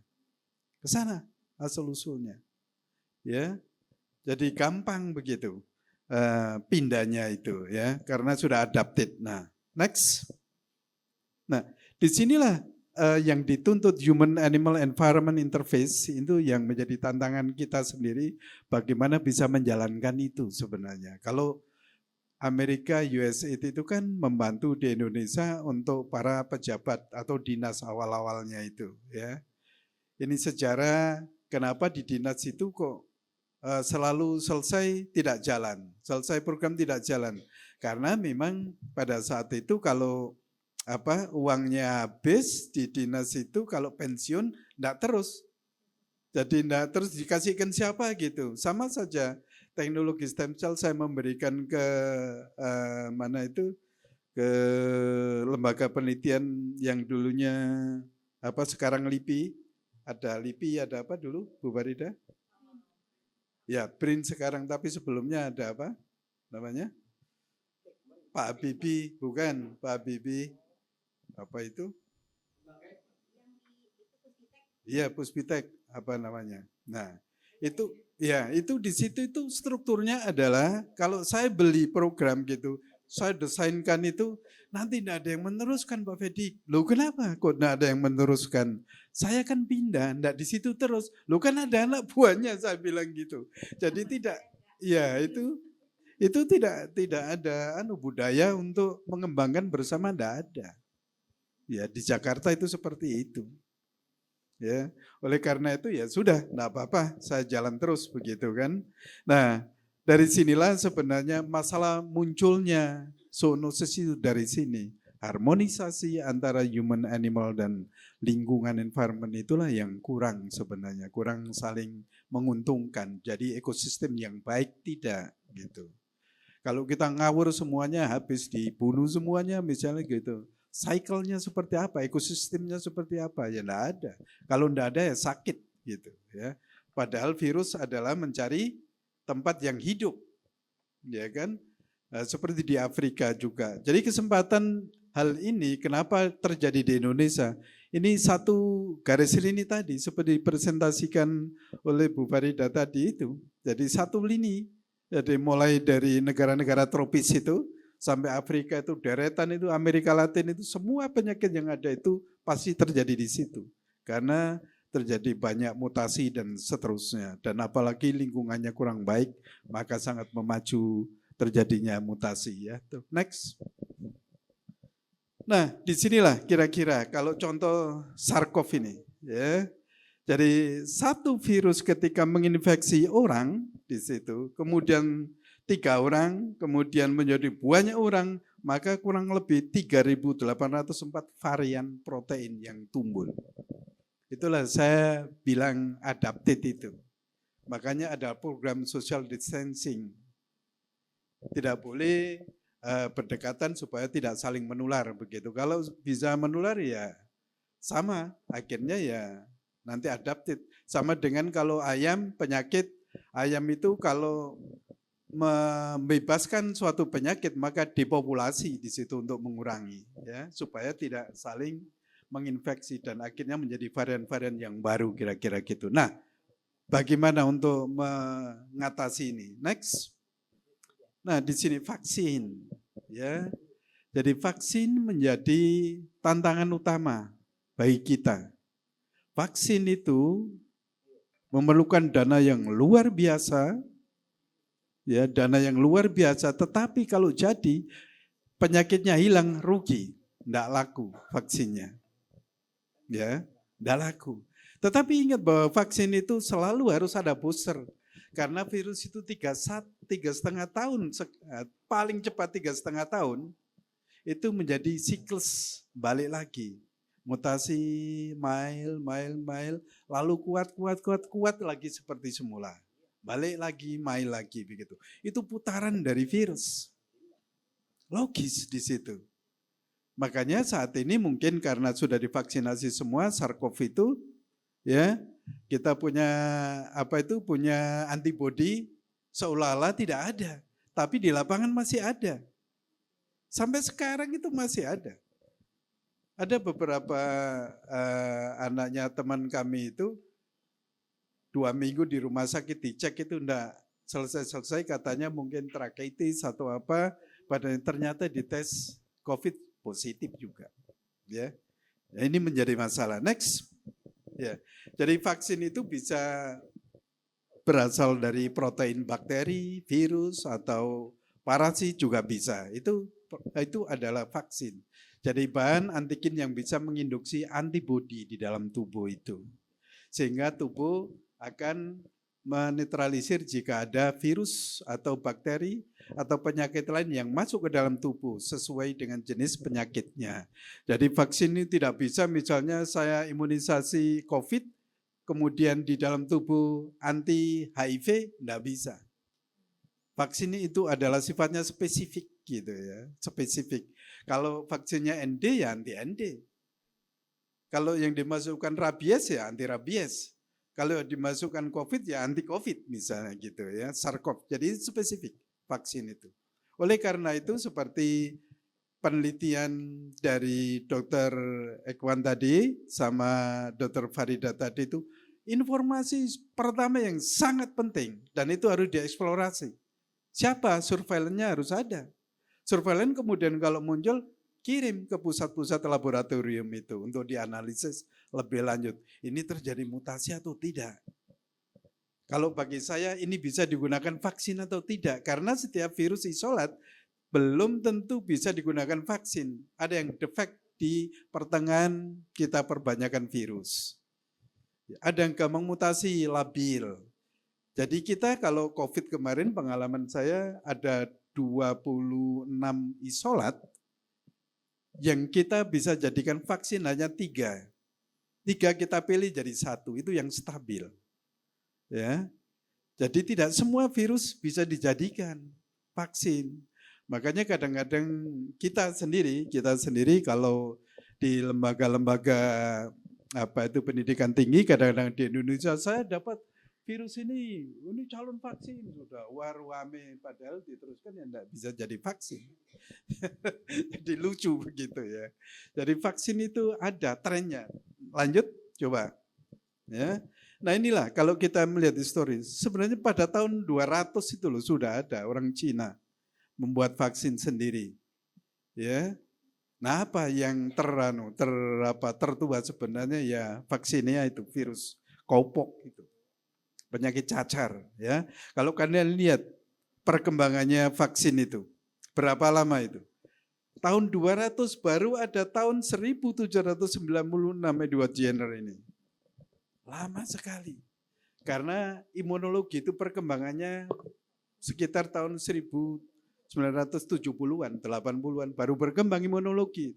Saya kuliah aja masih ada antigen, antibody, komplement, reseptor, itu lainnya tidak ada. Tidak diajarkan karena belum tahu, tereksplorasi.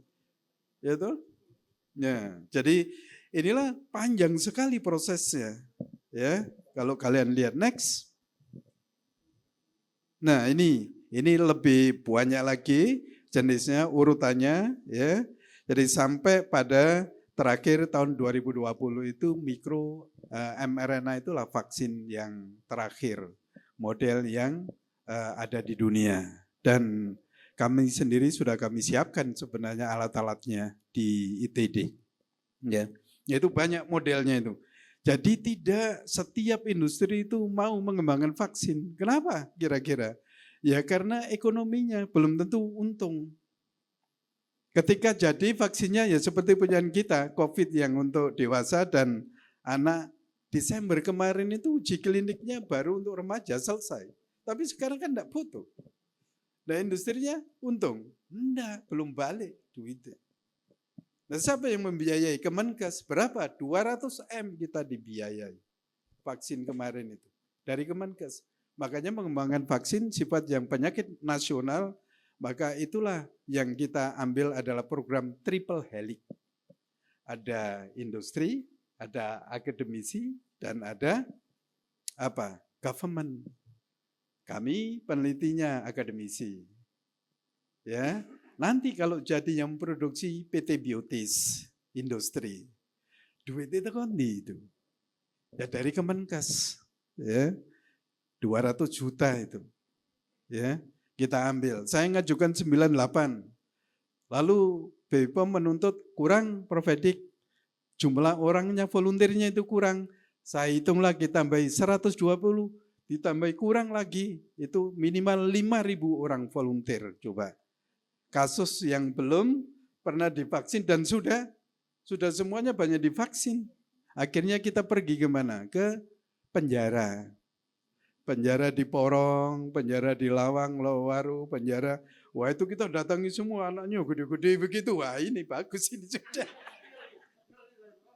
Iya, tapi kita tim dari Rumah Sakit Sutomo itu ikut semua. Jadi ada 3 Jember, Rumah Sakit Saiful Anwar Malang, dan kemudian Sutomo sama RSUA. Tetapi ada orang yang jualan khusus begitu. Jadi sudah disuntik di Sutomo, minta lagi ikut di sini, di RSUA. Karena diberi uang kan. Nah, per orang kan habisnya 24 juta. Per orang untuk volunteer itu. Nah 24 juta dikalikan berapa ribu orang itu. Asuransinya, jadi habisnya memang ya 200.000. Ya, sekitar itu. Nah, kita dibiayai oleh Kemenkes begitu ya. Kalau enggak ya kita enggak jadi. Tapi alhamdulillah pengalaman itu kita sekarang menyiapkan banyak vaksin. Next. Lanjut. Nah, inilah gambaran histori dari animal vaccine coba ya. Jadi memang vaksin itu andalan sejak dulu, belum mengetahui bahwa antibodi itu belum ketemu. Jadi awalnya hanya sel-sel gitu diketahui, antibodi belum ketemu, antibodi barusan saja. Yang namanya imunoglobulin E, G, A, M itu baru sebenarnya. Makanya imunologi selalu tren terbaru selalu berubah. Next, coba. Nah ini juga untuk hewan juga, jadi model-modelnya kalau di Eropa zaman dulu ya seperti ini di sana ya. Kebetulan ini gambar-gambar juga saya dapatkan dari Robert Koch Institute. Di institut saya waktu saya sekolah S3 ya, penemu TBC pertama kali di dunia, yaitu gambaran banyak sekali. Memang sejarah-sejarah bagaimana perjalanan ilmu pengetahuan ya. Next. Nah inilah Edward Jenner kepada anaknya itu, ya 2 anak laki-laki itu diimunisasi, responnya seperti apa, gambarannya itu barulah ke manusia. Makanya di sini ditulis itu bahwa vaksin itu diantara hope and fear, harapan dan ketakutan kan gitu kan, ya menakutkan memang vaksin itu. Kalau tidak benar teknologinya. Kenapa? Pasti ada yang hidup gitu kan virusnya gitu. Ya, next. Ya. Nah, inilah kita sebagai akademisi menyiapkan di sini. Namanya ADPRC itu. Ada ITD, ada Rumah Sakit Hewan, ini Dr. Farida. Kita siapkan ada Rumah Sakit Manusia, kita selalu kontak ya. Kemudian ada kedokteran, ada kesehatan masyarakat, kita gabung.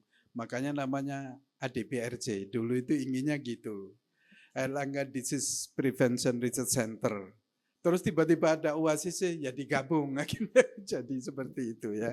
Nah ini termasuk anggotanya Prof. Helmi ini, tim kami di Oasis juga ya.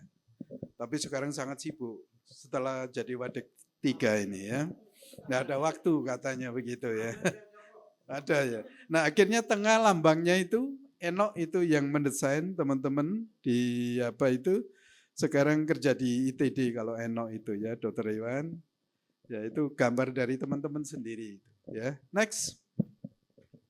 Nah ini akhirnya kita rutin dengan apa itu Tufts University, Minnesota University. Ini kita diskusi di sini tentang epidemiologi. Wah menyenangkan ini orang-orang ini hebat-hebat itu ya. Jadi kita sering mengundang ini karena kita integrated satu organisasi dengan Indohun namanya, ya Indonesia University One Health Nembak gitu ya. Ya, jadi ini hebat-hebat orang-orang ini yang awal-awalnya ide-ide untuk One Health dan sebagainya orang-orang ini yang menamai sebenarnya ya. Jadi diskusi di sini di ruang ini di ruang ini ya. Yang kita tempati ini. Next. Nah inilah roadmap pengembangan vaksin. Akhirnya kalau dulu vaksin itu sampai 15 tahun, pada saat pandemi itu dipersingkat ini. Jadi merger antara uji klinik fase 1 dan 2 itu di merger. Harusnya adalah 6 bulan, tapi kita merger 2 minggu sudah kita masuki di booster. Nah, kenapa kok bisa Pak Fedik? Enggak, itu sudah tendensi. Lu kok bisa? Tendensi adanya imunogeniknya bagus atau tidak 2 minggu itu titernya sudah terlihat. Nah, disitulah untuk mencuri waktu. Akhirnya diizini. Akhirnya dipersingkat jadi booster vaksinasi untuk clinical trial itu kita persempit. Kalau tidak ya belum selesai sampai sekarang ini. Memang prosesnya adalah panjang. Jadi diawali dari discovery, eksplorasi tadi, mulai dari informasi biodiversity-nya kayak apa di alam, kemudian epidemiologinya seperti apa dari Dr. Farida tadi, itulah yang kita awali. Discovery itu awal eksplorasi. Lalu dibawa ke lab kita eksplorasi ke genetiknya dan sebagainya. Makanya tidak bisa sebenarnya antara kita dengan paling ujung di lapangan itu tidak bisa. Tidak ada. Kita satu ya sebenarnya. Itu discovery. Preclinical trial adalah di animalnya. Animal apa yang bisa digunakan untuk percobaan itu? Rat, kelinci, atau apa guinea pig, atau apa kira-kira sebagai eksplorasi awal. Setelah itu baru kalau mau selanjutnya adalah ke makaka tadi. Makaka itu step terakhir preklinik. Ya, baru ke manusia kan begitu ya. Jadi di sini ada fase 1 healthy adult itu untuk apa sebenarnya? Safety. Kalau calon vaksin ini disuntikan ada yang degenerasi, tidak jadi. Prosesnya, formulasinya, immunogenicity, titernya berapa kira-kira kan begitu ya. Dosisnya berapa? Nah, yang fase 1 itu tergantung dari preclinical trial. Preclinical trial tadi dosisnya apa? Ketemu apa? Simptomnya apa? Maka dosisnya sekian, berapa mikrogram protein misalnya. Itu baru kita menginjak ke fase 1. Dan itu lama sekali ketika dengan negosiasi dengan BPOM itu luar biasa. Ya, karena di Indonesia belum pernah membuat vaksin. Jadi kita yang pertama kali membuat sehingga standar-standar kita kembangkan sendiri bersama dengan BPOM. Hampir tiap minggu kita meeting online pada saat itu, menentukan dosisnya, prosesnya, purifikasinya seperti apa dan sebagainya. Nah, di sini untuk apa kira-kira? Pilot skill, upskilling dari pilot manufacturing, prosesnya kayak apa? Bisa enggak dilakukan di universitas? Enggak bisa, tapi sudah ke industri. Kenapa? Karena sudah harus GMP, Good Manufacturing Practice. Jadi itu sudah di industri yang melakukan. Kita sampai eksplorasi, sampai uji preklinik bisanya. Setelah itu diproduksi di industri. Kita enggak ada universitas yang punya laboratorium GMP untuk produksi apa, belum ada. Ya, belum ada kita. Nah, kemudian masuk ke fase 2, fase 3, skala produksi, udah. Makanya saya 2,5 tahun di Gunung Sindur. Gendong ya, di Gunung Sindur saya ya pulang balik begitu. Dan tahu bahwa proses ini saya membawa virus 5 liter dari ITD ke Gunung Sindur. Virus apa ya? COVID itu. Ya, SARS-CoV itu. Tapi saya minta surat izin dari kementerian ya. Diberi surat. Ya, kita di tol itu sendirian gitu. Mobil itu sendirian, tidak ada temennya, mau ke belakang tidak ada, pokoknya sendiri begitu. Bawa virus itu. Sampai 3 kali kita membawa literan virus itu. Kalau ada klinik berhenti, saya bilang gitu. Kenapa? Saya khawatir pecah. Kalau pecah itu satu pulau Jawa mati semua itu di situ. Saya dibeleh. Kan begitu ya. Next, coba. Lanjut aja. Nah, disinilah macam vaksin yang dipilih mana. Kalau inactivated vaksin yang dirusak adalah intinya saja, RNA atau DNA-nya. Ya, macamnya ini. Ya, kalau subunit vaksin maka proteinnya saja yang diambil, gitu. Jadi banyak macam vaksin itu. Ya, kalau pakai vektor maka gennya yang diambil. Gen penggoda protein itu diambil lalu dimasukkan plasmid diterinfeksikan ke sel atau ke vektor gen, misalnya adenovirus. Ya, adenovirus itu. Jadi macamnya banyak. DNA vaksin ya gitu, mRNA vaksin juga gitu. mRNA dari gen yang mengkode ke spike-nya misalnya. Atau protein lainnya di virus-virus lain. Next. Nah ini yang sebelah, coba kembali. Bex. Nah ini pojok bawah itu coronavirus itu pertama kali yang kita lihat dengan elektron mikroskop di UB, Universitas Brawijaya. Saya dari Jakarta ke Menkes, enggak pulang ke rumah langsung ke Brawijaya karena dituntut ke Menkes pada saat itu. Mana bukti-bukti apa sekalian saya cari di sana. Ya, jadi ini ketemu seharian ini baru ketemu maghrib baru ketemu gambar namanya virus itu. Seperti rambutan itu ya. Ya itulah virus COVID beneran itu, bukan menggambar tidak. Ya. Nah, saya waktu ke sana itu diadang guru-guru besar itu, artinya saling telepon bilang, boleh enggak Pak Fedik bawa virus untuk melihat virus di di UB gitu ya. Wah, terus ditelepon ke sana. Telepon ke sana, oh telepon ke sini dulu, telepon ke sini karena warek satunya itu teman saya akhirnya boleh Fedik gitu. Ya, tapi jangan sampai terjadi apa-apa, enggak. Kalau ada apa-apa saya bisa digantung, saya jaminannya saya bilang gitu. Akhirnya boleh. Dan jam 5:30 persis baru ketemu itu, mulai pagi. Ya ini mulai pagi baru ketemu itu karena yang mencari anak fisika enggak bisa tahu apa sih yang dicari Prof gitu ya. Terus jalan aja terus dicari. Lah yang bunder-bunder ini coba. Nah, ini baru ketemu ya. Menyenangkan tetapi ya capek. Next ya. Nah, ini di sini. Akhirnya dari sini kita desain yang namanya apa itu? Vaksin yang pertama dari Inggris itu apa namanya? Yang adenovirus vector itu. Apa? Iya, Oxford punya apa namanya? Kok lalian sih aku, Mbak Yula? Vaksin ada Pfizer, AstraZeneca gitu aja kok sulit ya. Nah, AstraZeneca yang atas ini persis kita tembak jadinya. Kita beli vektor.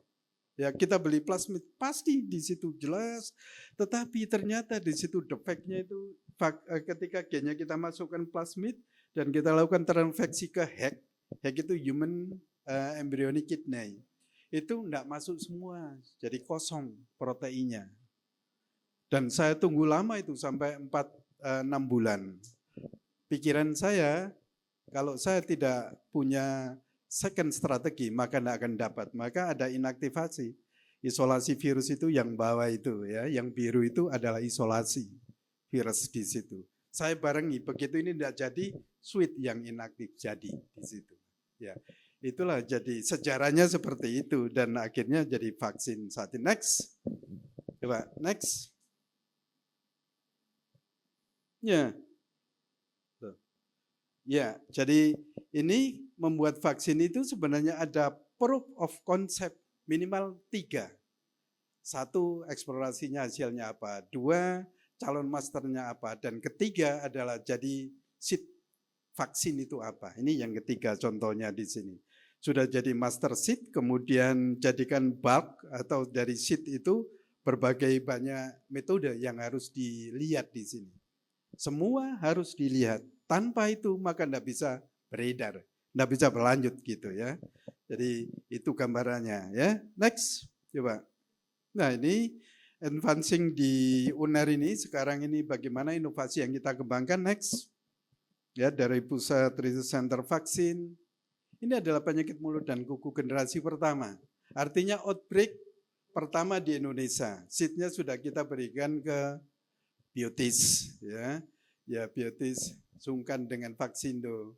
Sama Teguh itu kan memang ya kita bertiga sering komunikasi. Jadi sekarang tidak tahu nantinya. Itu adalah seed yang sudah kita kembangkan dan maunya sebenarnya seed yang ketiga ini dengan Capri. Nah, ownernya Sunbase sudah memberi green light. Nantinya kira-kira yang mau memproduksi adalah Capri. Inilah adalah new generation of FMD virus vaccine. Penyakit mulut dan kuku. Next. Nah, ini swine fever sedang jalan ini. Swine fever kerjasama dengan VETMA. Nah, ini model pertumbuhan virusnya. Ada calon CPE itu, cytopatogenic effect-nya. Ini babi melihat begitu banyaknya dan nilai value-nya kira-kira karena vaksinnya cukup mahal, jadinya ya tinggi. Cukup tinggi ya, sekitar 21 M-an gitu economic value-nya untuk bisa masuk ke UNER. Ya, kalau TB itu bisa 850-an M kira-kira begitu. Next, coba. Nah, ini adalah vaksin rotavirus untuk anak-anak. Ini ongoing juga. Ya, jadi kita isolasi dari Sidoarjo semuanya ketemu genotip 3. Padahal kita mendesain sebenarnya sampai 5 genotype. Saat ini yang impor itu 1 genotype dari India. Dan ada yang 2 dari Jerman. Ya. Nah, kita ingin mereplace vaksin yang ada itu. Jadi kita ingin mengembangkan produksi dalam negeri. Rotavirus ini juga sedang jalan, ya nanti untuk anak-anak balita. Dan pertumbuhan virus terlihat di selnya itu, CPE-nya, ya jelas. Next. Nah, ini adalah TB. Nah, ini TB ini juga begitu. TB yang pertama desain kami adalah yang dari sapi untuk vaksin anak-anak. Mycobacterium dari sapi itu loh, BCG, kayak BCG itu ya. Itu dari sapi, tapi dengan tim kami, Dr. Aan mana ini, kita belum bisa mengisolasi dari sapi. Akhirnya saya putuskan nanti model mRNA vaksin, tapi untuk orang dewasa begitu ya. Yang kita pilih bukan yang resisten antibiotik, tidak. Tapi yang aslinya, original dari TB-nya itu seperti apa? Itu yang kita desain untuk mRNA vaksin untuk TB. Dan complicatednya luar biasa TB ini karena besar sekali. Wah ya paling besar, jadi complicated, kira-kira ada 6 protein, berarti kita 6 mRNA kira-kira yang kita ambil dan kita buat koktail begitu ya nantinya. Ya. Next. Nah ini adalah companion animal multivalent. Ini juga pesanan dari Sanbe, menginginkan vaksin yang multivalent, jadi 3 virus jadi 1. Nah, nanti untuk companion animal ini, ya. Jadi itu adalah program dari kami di pusat vaksin. Kalau ada yang misalnya ingin melihat koyo opo sih, Gonila Pepedik silakan. Jelek, tapi alatnya mulai untuk enkapsulasi, mRNA, peptide, untuk purifikasi itu ada semua. Ya, ada semua. Memang kita bioreaktor untuk produksi virus di sel, bioreaktor untuk produksi protein di bakteri juga ada bioreaktornya ya. Next. Nah inilah kira-kira yang bisa saya sampaikan. Tidak banyak, ini tim di lab yang memang kerja keras, kita semangati terus ya. Next. Inilah Inavac collaboration triple helix dengan dengan industri, government, dan inilah BPOM ini yang akhirnya sudah launching ya. Launching tapi belum banyak benefitnya karena memang pemerintah tidak konsisten, harus di booster terus menunda ya. Yang impor saja banyak vaksin yang sudah expired, jadi tidak digunakan. Sama seperti PMK itu. Ya. PMK juga demikian. PMK itu juga banyak yang expired. Ya. Tidak diboosterkan begitu. Eman sebenarnya ya. Next, terakhir sudah tidak ada. Baik ya, terima kasih. Itulah gambaran umumnya strategi kami dalam menyediakan vaksin untuk penyakit-penyakit baru ya. Terima kasih perhatian saudara semuanya dan saya mohon maaf jika ada hal yang kurang berkenan. Terima kasih, saya kembalikan ke moderator. Baik, terima kasih banyak Prof. Kita akan buka 3 penanya terlebih dahulu. Silahkan kepada adik-adik mahasiswa yang memiliki pertanyaan bisa langsung berdiri dan panitia mohon bisa memberikan mikrofon. Terima kasih. izin bertanya. Sepertinya ini cocok buat dari Pak Mufli sama Dokter Farida. Karena ini berhubungan sama hewan satwa liar. Yang pertama, di Indonesia kan kita sempat kebobolan lagi di mana H5N1 itu kembali muncul di beberapa peternakan unggas di Indonesia. Nah, ini itu banyak diduga itu berasal dari burung liar yang bermigrasi. Nah, pertanyaan saya yang pertama, apakah ada langkah yang terbaik yang bisa dilakukan untuk menekan penyebaran penyakit tanpa mengganggu konservasi burung liar? Itu pertanyaan saya yang pertama. Yang kedua, apabila hal tersebut terjadi, entah itu virus apapun itu, apakah ada strategi dalam mendeteksi dini patogen yang zoonosis dari satwa liar sebelum terjadinya spillover? Dan yang ketiga, yang terakhir, saya percaya bahwa konservasi itu bukan hanya soal melindungi, tetapi juga berbagi ruang dengan kehidupan liar. Nah, apakah ada program yang mendukung perihal berbagi ruang tersebut kepada satwa liar? Mungkin sekian saja yang saya penasaran dan saya ingin tanyakan. Kurang lebihnya mohon maaf. Terima kasih. Wassalamualaikum warahmatullahi wabarakatuh. Nah, sebenarnya dari kami, dari Kementerian Kehutanan, sebenarnya ya itu menjadi hal yang perlu kita perhatikan gitu ya. Makanya kita itu hampir tiap tahun selalu melakukan pengamatan di titik-titik, di spot-spot burung migran. Dan kita melakukan satu sosialisasi kepada masyarakat bahwa kalau menikmati silahkan, mengamati silahkan, tetapi jangan sampai mengambil burung atau bahkan memanen gitu ya. Apalagi burung-burung air yang dia ribuan ya datangnya. Jadi silahkan untuk mengamati, tetapi jangan diambil ke masyarakat sekitar situ. Dan si spot-spotnya itu relatif itu di tempat-tempat yang kita lindungi. Kalau di tempat-tempat yang di luar kawasan hutan, kita minta kepada para pemegang kawasan di sana itu untuk berhati-hati dan biarkanlah si burung-burung itu singgah di situ, kayak gitu. Itu udah kita sampaikan. Nah, sekarang minggu lalu kemarin itu kami melakukan diskusi terkait dengan masalah burung migrasi ini, dan ada di Indonesia namanya kemitraan ya. Kemitraan pengamatan burung satwa liar, burung liar, burung liar, dan itu diinisiasi banyakannya oleh teman-teman dari LSM kayak gitu ya, termasuk wetland di situ mungkin ada beberapa juga, dan di situ ada sekarang itu alhamdulillah ada divisinya terkait dengan pengamatan ataupun pengkajian terkait dengan zoonosis yang terdapat di burung migran ini.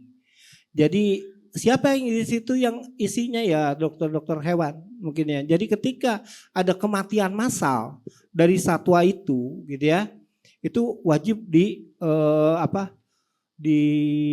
wajib ditelaah lebih lanjut. Jangan sampai itu kasus penyakit ya mungkin bisa zoonosis ataupun avian influenza kayak gitu ya. Dan itu udah kita lakukan. Ada 2 kasus dulu itu sempat saya juga ikut juga ketika ada kematian burung yang banyak itu di daerah Bali ya, sama apa ya dulu itu kita sempat ya. Di Bali satu lagi itu kalau nggak salah di mana itu ada 2 loh kayak gitu. Itu burung mati tuh, burung pipit itu burung mati. Cirebon, iya. Tapi setelah kita cek ya, kita kan bergerak bersama. Ternyata itu katanya perubahan iklim. Jadi bukan karena ini. Jadi dia masuk ke atas gitu ya, mungkin ke atmosfer, dalam artinya ke udara di atas, dan dia tergulung dengan arus kuat. Akhirnya jatuh. Lumayan ratusan itu matinya itu kayak gitu. Tapi kita takutnya itu ada avian influenza, tapi tidak ada. Nah, kasus-kasus kayak gitu biasa kita langsung bergerak bersama, Mas. Yang burung migrasi juga pasti kita akan selalu mengkontak, apalagi kita si teman-teman para pengamat burung sekarang udah punya divisi terkait dengan zoonosisnya, itu selalu kontak ke kami, ke Kementerian Kehutanan, dan pasti kita akan menggunakan pendekatan One Health. Kita akan kontak teman-teman dari dinas ataupun dari Kementerian Kesehatan, Kementan, termasuk WHO yang biasa kita intens sama tiap tahunnya kita selalu mengadakan pertemuan terkait ini. Jadi itu kita antisipasi dan mudah-mudahan gitu relatif bisa efektif lah. Mudah-mudahan seperti itu, Mas. Ya. Tapi saya undang mungkin nanti teman-teman kalau misalnya tertarik untuk pengamatan burung ya nanti kontak ke kami lah. Ada event-event kita selalu kelompok ya. Itu bisa. Karena terus terang Jawa Timur itu kita kekurangan ini ya Mas Fajar ya data ya. Database burung migrasi itu kurang. Ya, tapi tidak terintegrasi, Pak. Jadi datanya mungkin ada di beberapa tapi tidak masuk dalam satu kanal bersama. Mudah-mudahan nanti kita coba terus seperti itu. Ya, sharing-sharing data itu penting kayak gitu, Pak, buat kami. Ya. Ya, jadi kita tahu spotnya di mana-mana dan daerah-daerah mungkin yang disinggahi jangan sampai di daerah-daerah yang mungkin padat secara populasi manusia juga itu yang agak-agak kita hindari mungkin. Itu ya, mungkin mudah-mudahan tidak puas dia nanya lagi. Ya, silakan Mbak Farida. Mungkin saya tambahkan, tadi kan ini menyoroti outbreak sekarang ya, yang peran dari wild bird.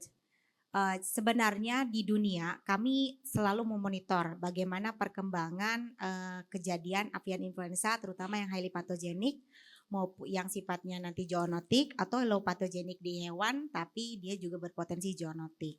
Nah, sejak 2022 di belahan dunia Eropa sampai ke Amerika bahkan sampai akhirnya ke Amerika terjadi outbreak besar-besaran untuk avian influenza ini, terutama di populasi unggas domestik. Dan itu terbukti dikarenakan adanya migrasi dari burung liar yang menuju di Eropa ke Amerika tersebut yang membawa virus avian influenza H5N1 kladnya klad baru, klad 2344. Jadi avian influenza yang subtipe H5 ini memiliki berbagai anak gitu, klad ya. Indonesia sendiri kita punya asalnya itu hanya H5N1 klad 213 dan 2 klad 232. Yang salah satu kita pikirkan waktu awal-awal mungkin masuk karena burung migran tersebut. Nah, itu salah satu teori yang memang memang masuk ke Indonesia. Tapi ada satu teori lagi memang karena ada mobilitas, ada perdagangan komoditas yang terkontaminasi oleh virus avian influenza ini. Dan sejatinya di burung migran itu karena bagian dari mungkin burung migrannya kelompok dari burung-burung yang air ya karena avian influenza itu suka burung gitu ya. Jadi yang punya burung hati-hati gitu kan. Ya. Sejatinya itu komensal, normal ya. Tapi ada satu masa dia akan berubah karena sifatnya mutagenik seperti yang tadi disampaikan oleh Prof. Pedik. Namanya virus itu memiliki kemampuan mutasinya yang cukup masif. Nah, influenza ini memang agak unik. Nah, karena di burung migran ini sekarang lagi mewabah, bahkan burung migrannya sendiri banyak kematian. Ya. Di Amerika, terutama di Amerika Utara dan juga Amerika Selatan, banyak sekali peternakan komersial dan juga mamalia laut liar yang juga terkena wabah dari avian influenza ini. Karena apa? Karena burung-burung migran itu, terutama peternakan-peternakan di Amerika dan di Eropa, itu berada di jalur perlintasan burung migran. Jadi burungnya mati kena avian influenza yang klad 2344 ini pluk di wilayah yang ada peternakan unggas komersial dan juga dimakan sama sea lions, singa laut ya. Itu mengakibatkan kejadian avian influenza. Mereka banyak yang mati. Nah, dan di sini bagaimana kita mengatasinya untuk Indonesia? Otomatis rekomendasi dari organisasi internasional tidak boleh mengintervensi burung liar. Burung migrasi biarkan saja. Karena that's normal buat mereka. Meskipun akhirnya ada satu masa mereka jadi sakit. Apakah kita mampu untuk mengejar-ngejar burung liar itu? Stop, nggak boleh masuk Indonesia? Tidak mungkin ya. Nah, upaya yang paling efektif dan efisien yang sejauh ini terbukti untuk Indonesia adalah kita melakukan pengebalan populasi di unggas komersial, unggas domestik. Pengebalan populasi adalah keahliannya Prof. Pedik, vaksinasi. Ya. Nah, kebetulan Indonesia itu menerapkan vaksinasi semenjak 2005 2004 lah, waktu awalnya flu burung masuk dan akhirnya memutuskan 2012 menggunakan isolat local strain. Jadi kita tidak boleh import. Ya, jadi hanya menggunakan local strain dengan proses yang namanya influenza virus monitoring system. Jadi kita memonitor virus-virus yang beredar di Indonesia, kemudian nanti mencari virus mana yang cocok buat namanya challenge strains. Tadi Prof. Edi kan udah menyampaikan ya. Nah, challenge strain ini kita pilih supaya untuk melihat paling ganas. Supaya teman-teman di sektor yang membuat vaksin bisa membuat namanya seed vaksin. Supaya nanti pada saat di challenge dia protektif.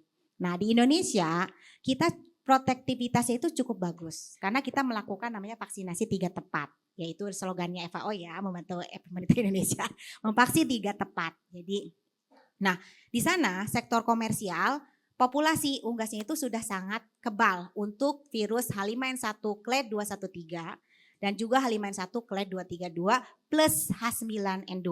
Nah, karena populasi kita hampir melebihi 80% adalah populasi kebal dari virus H5N1 clade 232. Pada saat di belahan dunia lain terkena outbreak clade 234 dari H5N1 ini, meskipun masuk ke Indonesia pada tahun 2023 ya, 2023 apa 2024? 2023 kalau nggak salah. 2023 itu masih hanya terbatas di Provinsi Kalimantan Selatan. Kalau toh sekarang terbukti maju terdeteksi di wilayah Jawa Tengah, mungkin sebagian Jawa Timur katanya sudah juga ya. Ya sudah ya, clade 234. Tapi tidak menimbulkan outbreak. Kenapa? Karena kita tuh cukup populasinya terproteksi. Itulah effort yang dilakukan. Jadi kita membuat satu sistem, memonitor virusnya, melihat virus mana yang beredar, memastikan informasi tersebut bisa digunakan untuk membuat satu vaksin yang bagus. Karena untuk virus ini salah satu yang paling efektif adalah melalui preventif, melalui vaksinasi. Dan Indonesia menerapkan itu. Jadi kita nggak ada outbreak. Kalau dibandingkan dengan Amerika sekarang terjadi, harga telur 1 kilo itu naik 5 kali sampai ada di black market. Jadi udah lebih parah daripada transaksi narkoba sekarang beli telur. Karena mereka shortage, tidak punya telur gara-gara outbreak besar-besaran. Itu tidak terjadi ke Indonesia karena Indonesia populasinya ada di vaksinasi. Jadi kebalkan populasi unggas komersial kita, unggas domestik kita, tapi juga tidak boleh mengintervensi si burung liarnya.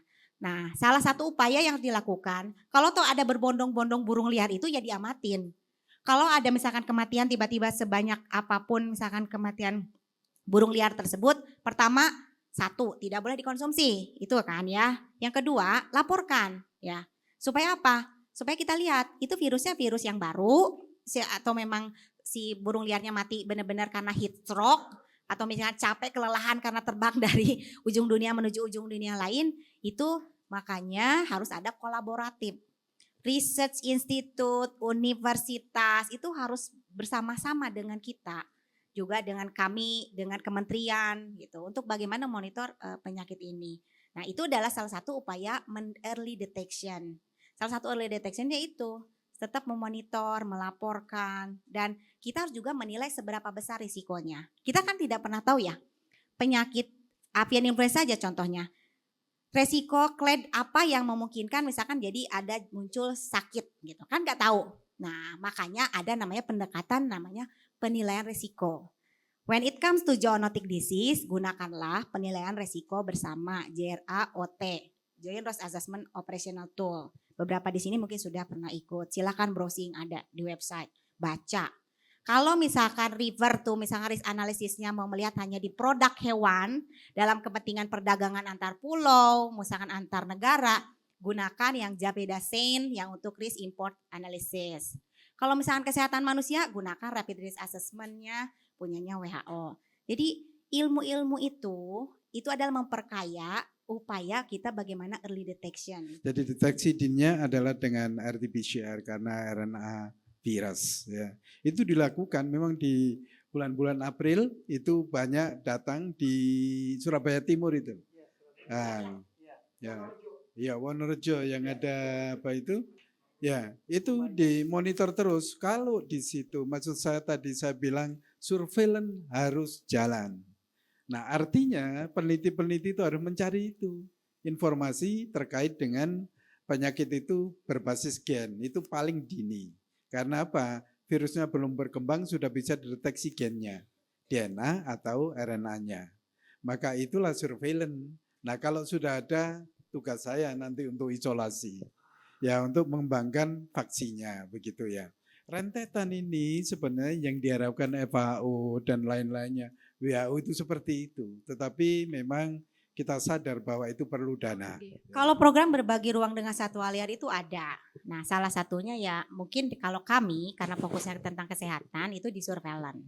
Karena kami harus memonitor di satwa liar ini apakah ada patogen apa yang memungkinkan spillover dan juga spillback. Tapi kami melihatnya bukan ke ex situ ya, Pak. Dan juga ke in situ, cenderung di peri area. Dari melihatnya di wildlife value chain trade. Jadi kami melihatnya bagaimana rantai nilai pemasaran dari satwa liar ini. Jadi kami tidak masuk karena itu dia. Kalau satwa liar itu tidak boleh diintervensi. Biarkan mereka hidup apa adanya. Jadi jangan sekonyong-konyong karena butuh riset, butuh pengetahuan datang ke hutan ambil sampel. Bukan begitu. That's totally wrong ya. Nggak boleh ya. Karena kita meningkatkan kontak dengan mereka yang seharusnya mereka tidak berkontak dengan kita. Makanya cuma polhut dan khusus izinnya ya Pak ya. Nah makanya kita fokus di namanya di wildlife trade value chain. Nah itu usaha memitigasi resiko. Supaya apa? Mengurangi resiko spillover dan spillback-nya ya. Jadi ruang bagaimana kita untuk bagaimana dengan wildlife itu masih sebatas itu. Karena kita tidak tahu kalau misalkan kita terlalu masuk ke dalam, mengganggu ekosistem, mengganggu habitat, memperbesar kemungkinan untuk munculnya penyakit jauh lebih besar. Kawasan di luar kawasan hutan yang mempunyai keanekaragaman yang tinggi dan salah satunya itu spot-spot untuk persinggahan burung. Kita minta gitu. Termasuk di daerah di Madura, walaupun ini juga masih proses barengan sama teman-teman Pertamina di pantai-pantai utaranya yang ada di Bangkalan kayak gitu, Sampang, Pamekasan itu kita harapkan pemerintah daerahnya itu menjadikan lokasi sebagai kawasan lindung karena itu persimpangan burung juga. Mungkin itu berbagi ruang saya sepakat. Makasih Mas. Pertanyaannya, perkenalkan saya Amalia dari Fakultas Kedokteran Hewan. Tadi sebenarnya sedikit sudah disinggung jawabannya dari pertanyaan Lufan. Jadi misalkan ada kasus yang migrasi hewan itu sudah terjadi dan berhasil menjarah di pemukiman warga gitu. Dan ternyata dari masyarakatnya udah ada yang terdampak dari penyakit zoonosis itu. Kira-kira dan hewan-hewannya itu berkoloni atau kuantitasnya tuh banyak. Kira-kira dari Balai Besar Konservasi itu nanti mengambil satu aja atau langsung membackup semua hewannya atau seperti apa? Dan juga kira-kira jika ada kasus seperti ini, seberapa jauh sih kita mahasiswa bisa berperan dalam kolaborasi One Health ini? Sekian, terima kasih. Baik, terima kasih monggo. Saya nggak tahu ini satwanya apa ya. Kalau burung atau monyet Bukan, atau apa? Seperti babi hutan. Mungkin. Oh, jadi semua bukan migrasi kalau kayak gitu. Kalau migrasi itu kan kayak burung tuh. Dia dari Cina datang ke sini, migrasi balik lagi kayak gitu. Kalau ini lebih cenderung ke arah konflik satwa ataupun sekarang namanya diganti katanya Prof, interaksi negatif. Satwa liar dengan manusia kayak gitu. Nggak boleh katanya. Jadi itu terlalu antroposentris kalau gitu. Jadi kalau interaksi kita nganggap bahwa hewan juga atau satwa itu sebagai sesuatu yang setara sama kita sebenarnya kayak gitu. Mbak Amalia ya. Nggak salah betul. Ya, betul. Amalia betul. Amalia. Oh gitu ya. Jadi sebenarnya konflik itu sebenarnya kita tidak bisa menyalahkan satwanya sebenarnya. Kalau kita berbicara secara fair, ya yang salah itu kita sebenarnya. Yang namanya satwa itu dia tuh sudah punya areanya masing-masing, punya relung namanya gitu ya. Yang dia tuh hidupnya di situ, dia muternya kayak gitu. Nah, ketika manusia masuk gitu ya dan mengambil rumah mereka atau tanah mereka atau hutan mereka bingung. Ini tempat saya kok jadi rumah, kenapa jadi kebun, kenapa jadi sawah? Terjadilah yang namanya interaksi negatif itu atau konflik itu sendiri. Jadi kalau berbicara siapa yang salah, kita yang salah sebenarnya. Hanya kita agak sulit kalau kita berbicara, kita juga kalau terus terang saya atau teman-teman yang ada di kehutanan berbicara, ya Bapak yang salah, yang kita yang kena parang Pak kayak gitu.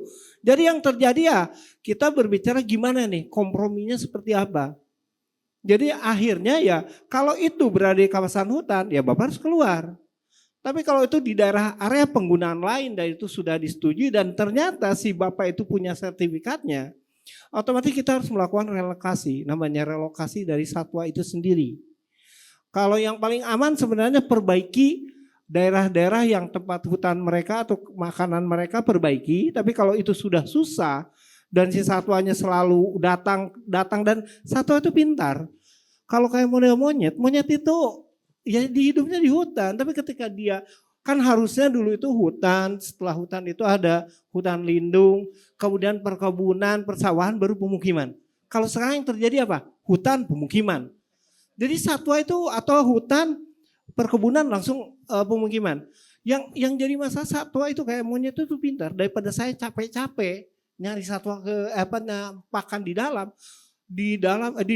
depan itu adalah atau ladang makanan, dia akan serang itu seperti itu. Itu yang kita lakukan biasanya melakukan relokasi.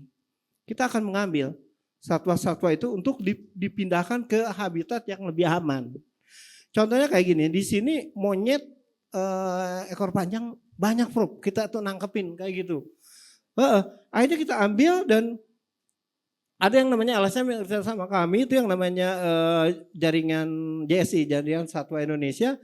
Dia ambil monyet-monyet itu untuk dikebiri supaya tidak berkembang biak dan akhirnya kita lempar, kita asingkan atau kita tempatkan si satwa itu biasa kita ke daerah Pulau Sempu sama Pulau Nusa Barung.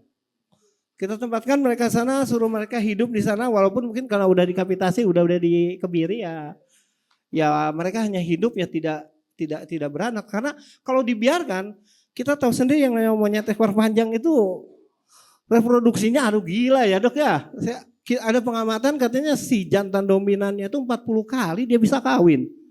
Lah iya makanya mungkin ini mungkin ini salah satu tantangan kita Prof ini ngambil hormonnya tuh Prof gitu kan. Ini bagus nih buat ini kan buat jadi obat sebenarnya obat kuat.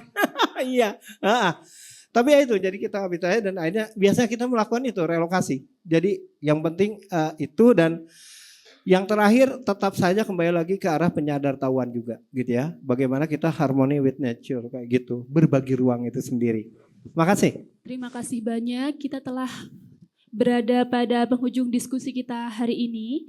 Bisa kita simpulkan bahwa tadi dari narasumber menyampaikan sangat penting untuk kita bisa memperkuat kolaborasi kita baik dari pemerintah, organisasi dan juga akademisi agar ke depan kita bisa mencegah terjadinya pandemik yang berasal dari penyakit zoonosis. Saya Laila akan mengakhiri sesi diskusi hari ini. Terima kasih banyak. Wassalamualaikum warahmatullahi wabarakatuh. Kami kembalikan pada MC.